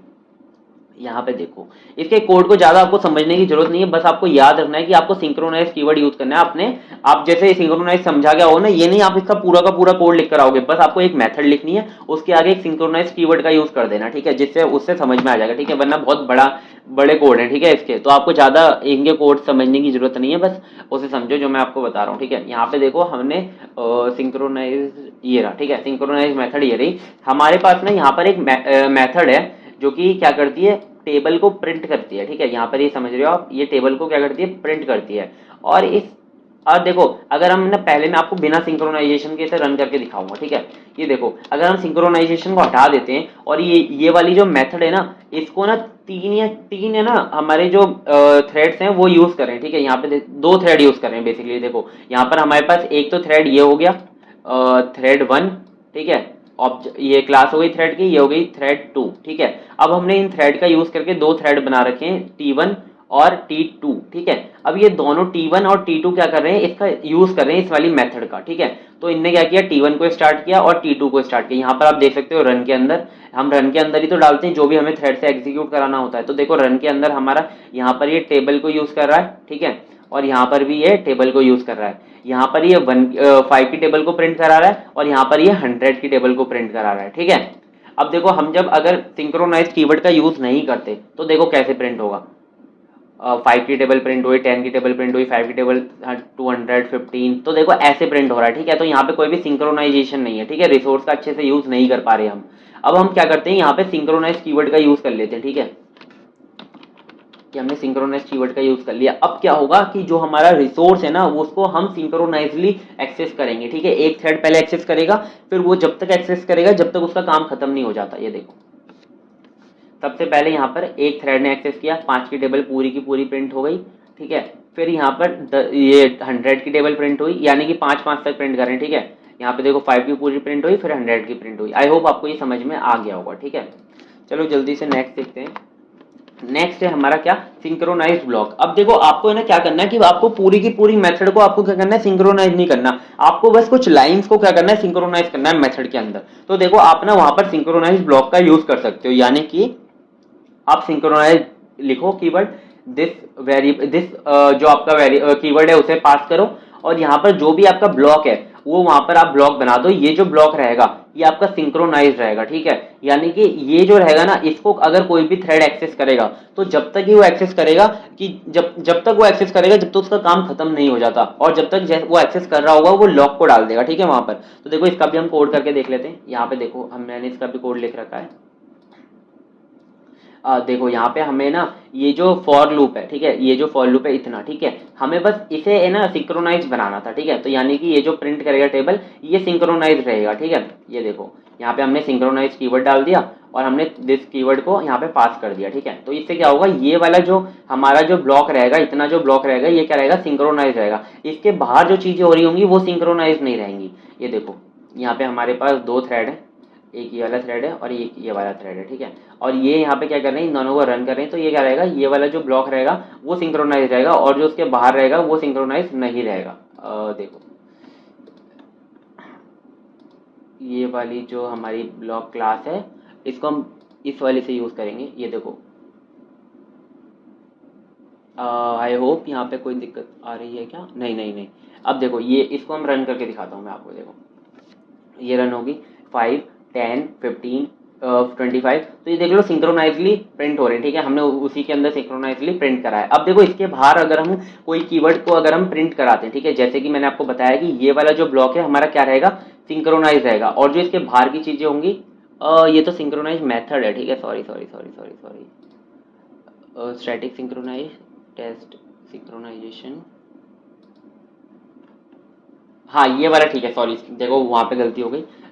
ये जो है ना हमारा, ये हमारा सिंक्रोनाइजेशन, ठीक है। यहाँ पर आप देख सकते हो हमने सिंक्रोनाइजेशन का, सिंक्रोनाइज कीवर्ड का यूज किया है, उसके अंदर हमने दिस कीवर्ड को पास किया है। अब जो हमारा ये वाला जो ब्लॉक रहेगा, ठीक है, ये जो सिंक्रोनाइजेशन वाला ब्लॉक है ना, ये वाला, ये क्या रहेगा, ये सिंक्रोनाइज रहेगा, ठीक है। अब जो इसके बाहर की चीजें होंगी वो सिंक्रोनाइज नहीं रहेंगी, ठीक है। अब देखो इसको हम रन कराते हैं तो आप देख सकते हो यहाँ पर जो हमारी टेबल प्रिंट होगी 5 10 15 20 25 एंड ये देखो सिंक्रोनाइजली प्रिंट हो रही है। अब अगर हम इस ब्लॉक के बाहर अगर हम किसी चीज को प्रिंट कराएंगे तो वो क्या रहेगा, वो सिंक्रोनाइज नहीं रहेगा, ठीक है। अब देखो ये वाला ब्लॉक है, हम इसके बाहर कोई चीज प्रिंट करा के दिखाता हूँ मैं आपको, ठीक है। यहाँ पर हम क्या करेंगे ना, यहाँ पर एक और फॉर लूप लगाते हैं। देखो वीडियो थोड़ा लेंदी हो जाएगा लेकिन ना आपको समझ में आ जाएगी सारी चीजें। हम ना यहाँ पर क्या करेंगे, 12 टाइम्स क्या करेंगे, हेलो को प्रिंट करा के दिखा देता हूँ मैं आपको, ठीक है। Shout hello. अब देखो मैं यहाँ पे हेलो को प्रिंट कराऊंगा ना तो देखना ये सिंक्रोनाइजली प्रिंट नहीं होगा। देखो 5 प्रिंट हुआ, 10 प्रिंट हुआ, हेलो प्रिंट हुआ, फिर देखो 100 प्रिंट हुआ, फिर हेलो प्रिंट हो गया। ये देख रहे हो आप, ये सिंक्रोनाइजली प्रिंट नहीं हो रहा, ठीक है। हेलो जो है सिंक्रोनाइजली प्रिंट नहीं हो रहा। ऐसा नहीं कि आपका जो एक मेथड पूरा खत्म हो गया फिर हेलो प्रिंट हो। देखो यहाँ पर तो ये वाला मेथड खत्म, ये वाला जो काम है खत्म हुआ, फिर सिंक्रोनाइजली हेलो प्रिंट हुआ, लेकिन फिर 100 आया फिर हेलो आ गया उसके बीच में, तो ये क्या हुआ, सिंक्रोनाइजली प्रिंट नहीं हो रहा। अब अगर मैं क्या करूं, इस हेलो को ना इस वाले ब्लॉक के अंदर डाल देता हूं, ठीक है। अब इस वाले हेलो को मैं, ये जो हमारा सिंक्रोनाइजेशन वाला ब्लॉक है ना, अगर मैं इसके अंदर डाल दूं इसे, तो देखो यहाँ पे हमें आई का यूज नहीं करना पड़ेगा, यहाँ पे हम जे का यूज करेंगे क्योंकि आई हमने इसके अंदर यूज कर लिया है। तो देखना अब मैं अगर हेलो को इसके अंदर डाल दूंगा तो ये सिंक्रोनाइजली प्रिंट होगा, ठीक है। देखो 5 10 15 25 हेलो प्रिंट हुआ, फिर 100 प्रिंट हुआ, 100 से लेके 500 प्रिंट हुआ, फिर हेलो प्रिंट हुआ 12 टाइम्स, ठीक है। आई होप आपको ये समझ में आ गया होगा, ठीक है, कैसे हमारा सिंक्रोनाइजेशन ब्लॉक हमारा काम करता है, ठीक है। सिंक्रोनाइज्ड ब्लॉक से हम क्या कर सकते हैं, सिर्फ किसी नंबर ऑफ लाइंस को क्या करते हैं, सिंक्रोनाइज करते हैं, ठीक है। लेकिन हम सिंक्रोनाइज मेथड का यूज करके क्या करते हैं, पूरे के पूरे मेथड को सिंक्रोनाइज करते हैं, ठीक है। इतना समझ में आ गया होगा। नेक्स्ट देखते हैं हमारा स्टैटिक सिंक्रोनाइजेशन। अब देखो कभी कभी क्या होता है ना कि आपका एक ही ऑब्जेक्ट होता है, उससे आपने मल्टीपल ब्लॉक्स मल्टीपल थ्रेड्स बना रखे होते हैं, ठीक है। पर एक ऑब्जेक्ट के पास एक ही लॉक होता है, ठीक है। तो क्या होता है कि हमारे T1 और T3 में ना कभी कभी वो आ सकता है, मतलब कि डिस्टर्ब आ सकता है, इंटरफेरेंस आ सकता है, लेकिन T1 और T2 में नहीं आएगा क्योंकि इनके पास एक ही लॉक है, तो इनके अंदर नहीं आएगा, ठीक है। स्टैटिक हम सिंक्रोनाइजेशन का यूज करते हैं कि आपका जो मेथड है ना, वो आपकी जो मेथड है वो स्टैटिक हो जाए, और उससे क्या होगा कि आपका जो लॉक है ना वो क्लास पे हो, ना कि ऑब्जेक्ट पर। एक क्लास के पास एक ही लॉक रहेगा, ना कि ऑब्जेक्ट के पास रहेगा। इसका हम यूज करके ऐसा कर सकते हैं, ठीक है। अब देखो यहाँ पे क्या लिखा है, need of static synchronization. Suppose there are two objects, अब आपके पास दो ऑब्जेक्ट हैं, एक है ऑब्जेक्ट 1 और एक है object 2। In case of synchronized method and synchronized block, there cannot be interference between T1 and T2 and T3 and T4। देखो T1 और T2 तो ऑब्जेक्ट थ्रेड किसके हैं, ऑब्जेक्ट 1 के, और T3 एंड T4 ऑब्जेक्ट किसके हैं, थ्रेड किसके हैं, ऑब्जेक्ट 2 के, ठीक है। तो देखो T1 और T2 में तो कोई भी इंटरफेरेंस नहीं आएगा, और T3 और T4 में भी इंटरफेरेंस नहीं आएगा। लेकिन हमारा जो T1 और T3 है और जो हमारा T2 और T4 है, इसके अंदर इंटरफेरेंस आ सकता है। इस वजह से हम यूज करते हैं स्टैटिक सिंक्रोनाइजेशन का, क्योंकि स्टैटिक सिंक्रोनाइजेशन एक क्लास को एक ही लॉक प्रोवाइड कराएगा, ठीक है। लेकिन अगर आप सिंक्रोनाइजेशन मेथड का या फिर सिंक्रोनाइज ब्लॉक का यूज करोगे तो वो हर एक ऑब्जेक्ट को एक लॉक प्रोवाइड कराएगा, ठीक है। इतना आपको समझ में आना चाहिए, ठीक है। थ्योरेटिकल पार्ट है, इतना समझ में आ गया। अब देखो इसका एग्जांपल हम यहाँ पे बस क्या करेंगे, स्टैटिक सिंक्रोनाइजेशन यहाँ पे पास कर देंगे। इसका भी आप कोड देख लो, स्टैटिक सिंक्रोनाइज, ये रहा, ठीक है। आपने बस यहाँ पे लिख दिया सिंक्रोनाइज स्टैटिक, और आपने यहाँ पे क्या बनाए, चार थ्रेड, चार ऑब्जेक्ट, चार क्लास बनाई, और चारों क्लास के आपने एक एक थ्रेड बना लिया। अब आप इसको रन करोगे तो ये आराम से एक एक करके देखो यहाँ पे ना गलती हो गई कोई, T1, अरे यार पता नहीं वाई यार क्यों दे रही है इतना एरर वेरर फालतू में।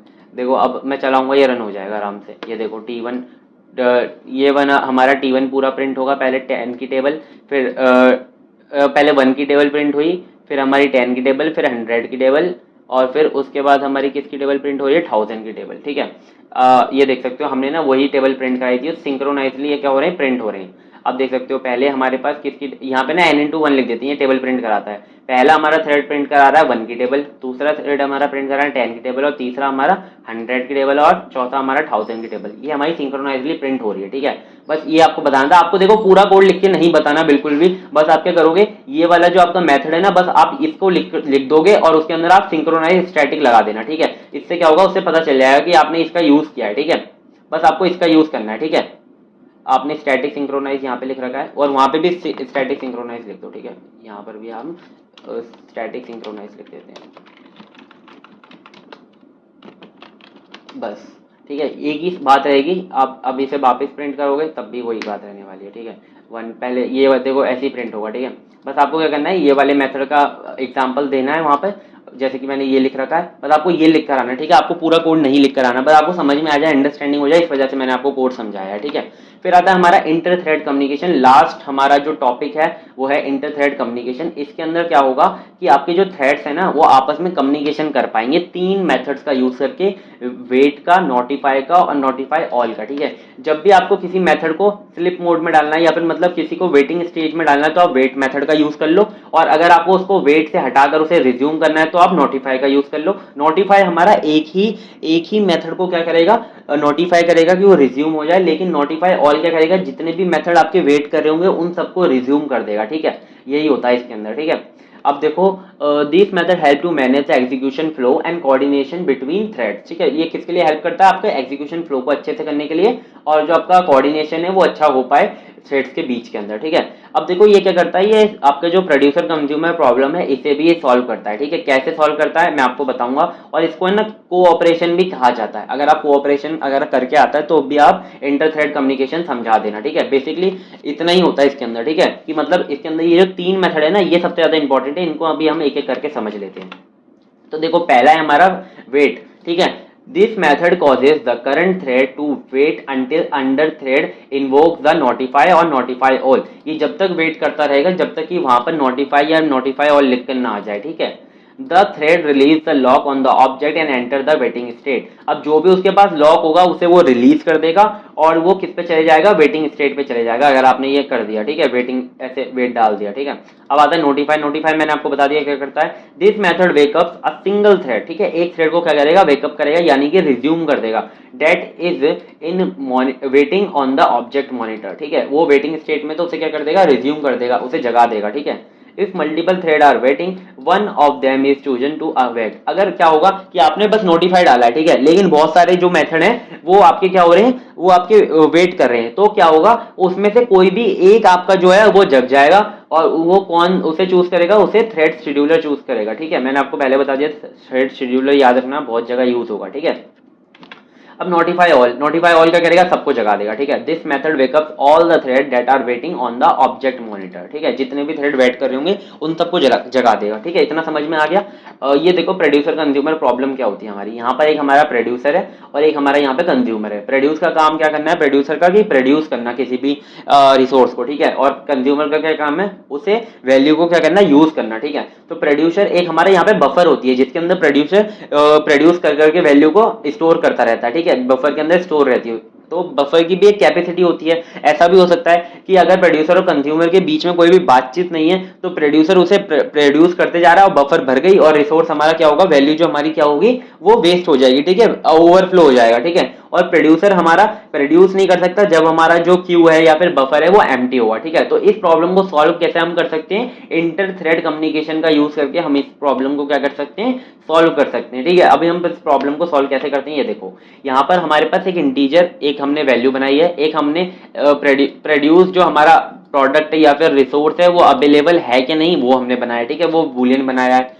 अब देखो यहाँ पे जो हमारा प्रोड्यूसर प्रोड्यूस जो भी कर रहा है वो क्या होगा, वो हमारा अवेलेबल है कि नहीं वो ये बताएगा। ठीक है, अब उसने प्रोड्यूस क्या वैल्यू करी है वो कौन बताएगा, वो हमारा ये आई है ना वो बताएगा। ठीक है, अब देखो हमने यहाँ पे दो मेथड बनाएंगे, एक बनाएंगे प्रोड्यूस, ठीक है, और एक बनाएंगे हम कंज्यूम। प्रोड्यूस हमारी प्रोड्यूसर वाली होगी और कंज्यूम हमारी कंज्यूमर वाली होगी। ठीक है, अब देखो प्रोड्यूस क्या करेगा, सबसे पहले जो हमारा अवेलेबल प्रोडक्ट रहेगा वो कैसा रहेगा, फॉल्स रहेगा। तो फॉल्स जब वो रहेगा ना तो हमारा जो कंज्यूमर है वो वेट करेगा। ठीक है, जब भी प्रोड्यूसर जो आपकी अवेलेबल वाली है ना वो अगर आपकी फॉल्स है, ठीक है, तो आपका जो कंज्यूमर है वो वेट करेगा। जैसे कि वो फॉल्स है यानी कि प्रोडक्ट नहीं है, तो यहाँ पे क्या लिखा था कि अगर वेट हमारी जो क्यू है वो एम्प्टी रहेगी तो हमारा कंज्यूमर क्या करेगा, वेट करेगा। तो यहाँ पे क्या होगा कि ये जो हमारा कंज्यूमर है वो वेट करेगा और ये क्या करेगा, हमारा जो प्रोड्यूसर है उसे प्रोड्यूस करेगा। तो जैसे ही वो वैल्यू को प्रोड्यूस कर देगा वो आई को अलोकेट कर देगा और अवेलेबल को ट्रू कर देगा और नोटिफाई कर देगा। तो नोटिफाई से क्या होगा, हमारा कंज्यूमर वेकअप हो जाएगा यानी कि जग जाएगा और उसे पता चल जाएगा कि हमारा जो प्रोड्यूसर है उसने वैल्यू को प्रोड्यूस कर दिया है यानी कि ये ट्रू हो गया है। तो उसे वो वैल्यू को यूज कर लेगा और क्या करेगा, जब तक है ना ये जो प्रोड्यूसर है ये जब तक वैल्यू को यूज करेगा तो हमारा जो प्रोड्यूसर है वो किस में चले जाएगा, वो वेटिंग स्टेज में चले जाएगा। ठीक है, और जो हमारा कंज्यूमर उसे कंज्यूम करने के बाद क्या करेगा, अवेलेबल को फॉल्स कर देगा और नोटिफाई कर देगा, जिससे कि प्रोड्यूसर को पता चल जाएगा जो हमने हर रिसोर्स को प्रोड्यूस किया था वो खत्म हो गया है, उसे वापस प्रोड्यूस करो। ठीक है, इसे जल्दी से हम कोड भी देख लेते हैं। इसका कोड भी ज्यादा समझने की जरूरत नहीं है, बस इसका जो मेथड है ना वो समझ लो। ठीक है, शेयर्ड रिसोर्स करके मैंने यहाँ पे बनाया था कोड, कहाँ गया, ये रहा, टेस्ट वेट नोटिफाई करके था। ठीक है, ये देखो यहाँ पर हमने ना एक क्लास बना रखी है शेयर्ड रिसोर्स। ठीक है, ये क्लास इतनी है। ठीक है, यहाँ तक इतनी क्लास है। ठीक है, एक हमने इसके अंदर मेथड बना रखा है प्रोड्यूस, एक हमने मेथड बना रखा है कंज्यूम। ठीक है, मेथड प्रोड्यूस के अंदर क्या होता है, ये जो हमने एक वेरिएबल बना रखा है वैल्यू इज इक्वल टू 0, एक हमने वेरिएबल बना रखा है बुलियन अवेलेबल। ठीक है, अवेलेबल ये बताता है कि प्रोड्यूस हुआ है कोई भी वैल्यू या फिर नहीं हुआ है। ठीक है, सबसे पहले ये फॉल्स रहेगी कि प्रोड्यूस नहीं हुआ है, तो प्रोड्यूसर क्या करेगा, प्रोड्यूस करेगा वैल्यू को। यहाँ पर इसने प्रोड्यूस करी न्यू वैल्यू और अवेलेबल को ट्रू कर दिया और यहाँ पे जो भी वैल्यू प्रोड्यूस की है वहां पर ये क्या कर देगा, उसे प्रिंट करा देगा और नोटिफाई कर देगा, जिससे कि हमारा जो कंज्यूमर है वो वेटिंग से उठ जाए। ठीक है, वेट ना करे और उसे क्या करेगा, कंज्यूमर उसे क्या करेगा, कंज्यूम करेगा और अवेलेबल को फॉल्स कर देगा और नोटिफाई कर देगा प्रोड्यूसर को कि वो जग जाए। ठीक है, तो देखो यहाँ पर ये याद रखना कि अगर अवेलेबल ट्रू है तो हमारा प्रोड्यूसर वेट करेगा, ये देखो यहाँ पे वेटिंग आ रहा है, और अगर आपका अवेलेबल फॉल्स है तो आपका जो कंज्यूमर है वो वेट करेगा, क्योंकि हमने अभी हमने उसके अंदर देखा था डायग्राम के अंदर कि अगर प्रोड्यूसर वेट करेगा जब तक कि हमारी जो बफर है वो फुल रहेगी। ठीक है, और जो कंज्यूमर जब वेट करेगा अगर हमारी बफर क्या रहेगी, एम्प्टी रहेगी। ठीक है, और अगर हम इसे रन करेंगे, ये देखो ये जो मेन है इसके अंदर बस क्या है, हमारे पास एक शेयर्ड रिसोर्स बनाया हमने ऑब्जेक्ट, और ये करता है रिसोर्स को प्रोड्यूस करता है। ठीक है, प्रोड्यूसर के अंदर हम डाल के प्रोड्यूस करवाते हैं और कंज्यूमर के अंदर हम डाल के क्या करते हैं, कंज्यूम करवाते हैं। यहाँ पे हमने प्रोड्यूसर को कॉल कर दिया, यहाँ पे हमने कंज्यूमर को कॉल कर दिया। ठीक है, अब देखो प्रोड्यूसर ने 1 को प्रोड्यूस किया, कंज्यूमर ने 1 को कंज्यूम कर लिया, ठीक है। प्रोड्यूसर ने 2 को प्रोड्यूस किया, कंज्यूमर ने 2 को कंज्यूम कर लिया। ज़्यादा कोड समझने की जरूरत नहीं है, जितना मैंने आपको पीपीटी में थ्योरी बताई है उतना समझ लेना, बस आपके कोड अंडरस्टैंडिंग के लिए था। अगर आपको ये देखो, ये तो आपको समझना ही पड़ेगा। अगर ये लिखकर आ जाता है how inter thread communication solve the problem of producer consumer, तो ये आपको लिख कर आना पड़ेगा इतना थ्रेड, ठीक है। यहाँ पे जो है ना, ये प्रोड्यूस की जगह बस क्या आ जाएगा, अवेलेबल आ जाएगा, ठीक है। गलती से मैंने यहाँ पे प्रोड्यूस लिख दिया, मैं चेंज कर दूंगा इसे, अवेलेबल आ जाएगा यहाँ पे प्रोड्यूस की जगह, बस इतना याद रखना, ठीक है। मैंने जो कोड यहाँ पे VS कोड पे बताया था बिल्कुल सही है, ठीक है। आई होप इतना आपको समझ में आ गया होगा। यही थी हमारा लास्ट इसका जो टॉपिक था। तो यूनिट 2 हमारी यहाँ पे खत्म हो गई है। थैंक यू सो मच अगर आपने यहाँ तक वीडियो को देखा है। देखो इसके अंदर है ना, बेसिकली जो हमारे जितने भी मेथड है, मैंने आपको जितने भी मेथड बताए, सबसे पहला था हमारा क्या, प्रायोरिटी वाला। प्रायोरिटी के अंदर आपको क्या याद रखना है कि हमारी जो प्रायोरिटी होती है हम बस सजेस्ट कर सकते हैं उसे, हम ये गारंटी नहीं लेते कि उसी क्या बोलते हैं शेड्यूल में आपका जो थ्रेड है वो एग्जीक्यूट होगा, ठीक है। और सिंक्रोनाइजेशन के अंदर हमारे ये वाला जो फ्लो चार्ट है इसे याद रखना, ठीक है। पहले हमारे 2 टाइप के होते हैं, प्रोसेस थ्रेड हमारे 2 टाइप के होते हैं, म्यूचुअल और इंटर थ्रेड। म्यूचुअल हमारे 3 मेथड होते हैं, तीनों मेथड मैंने आपको अच्छे से कोड करके भी बता दिए, ठीक है। So thank you so much अगर आपने यहाँ तक वीडियो को देखा है। अगर कोई भी दिक्कत आपको लग रही है प्लीज कमेंट करो। और इतना मैंने जितना कराया ना बहुत ज़्यादा है, सफिशिएंट है, ठीक है। मैंने बहुत ज़्यादा करा दिया है, ठीक है। थैंक यू सो मच, मिलते हैं किसी नेक्स्ट वीडियो में, तब तक के लिए बाय बाय।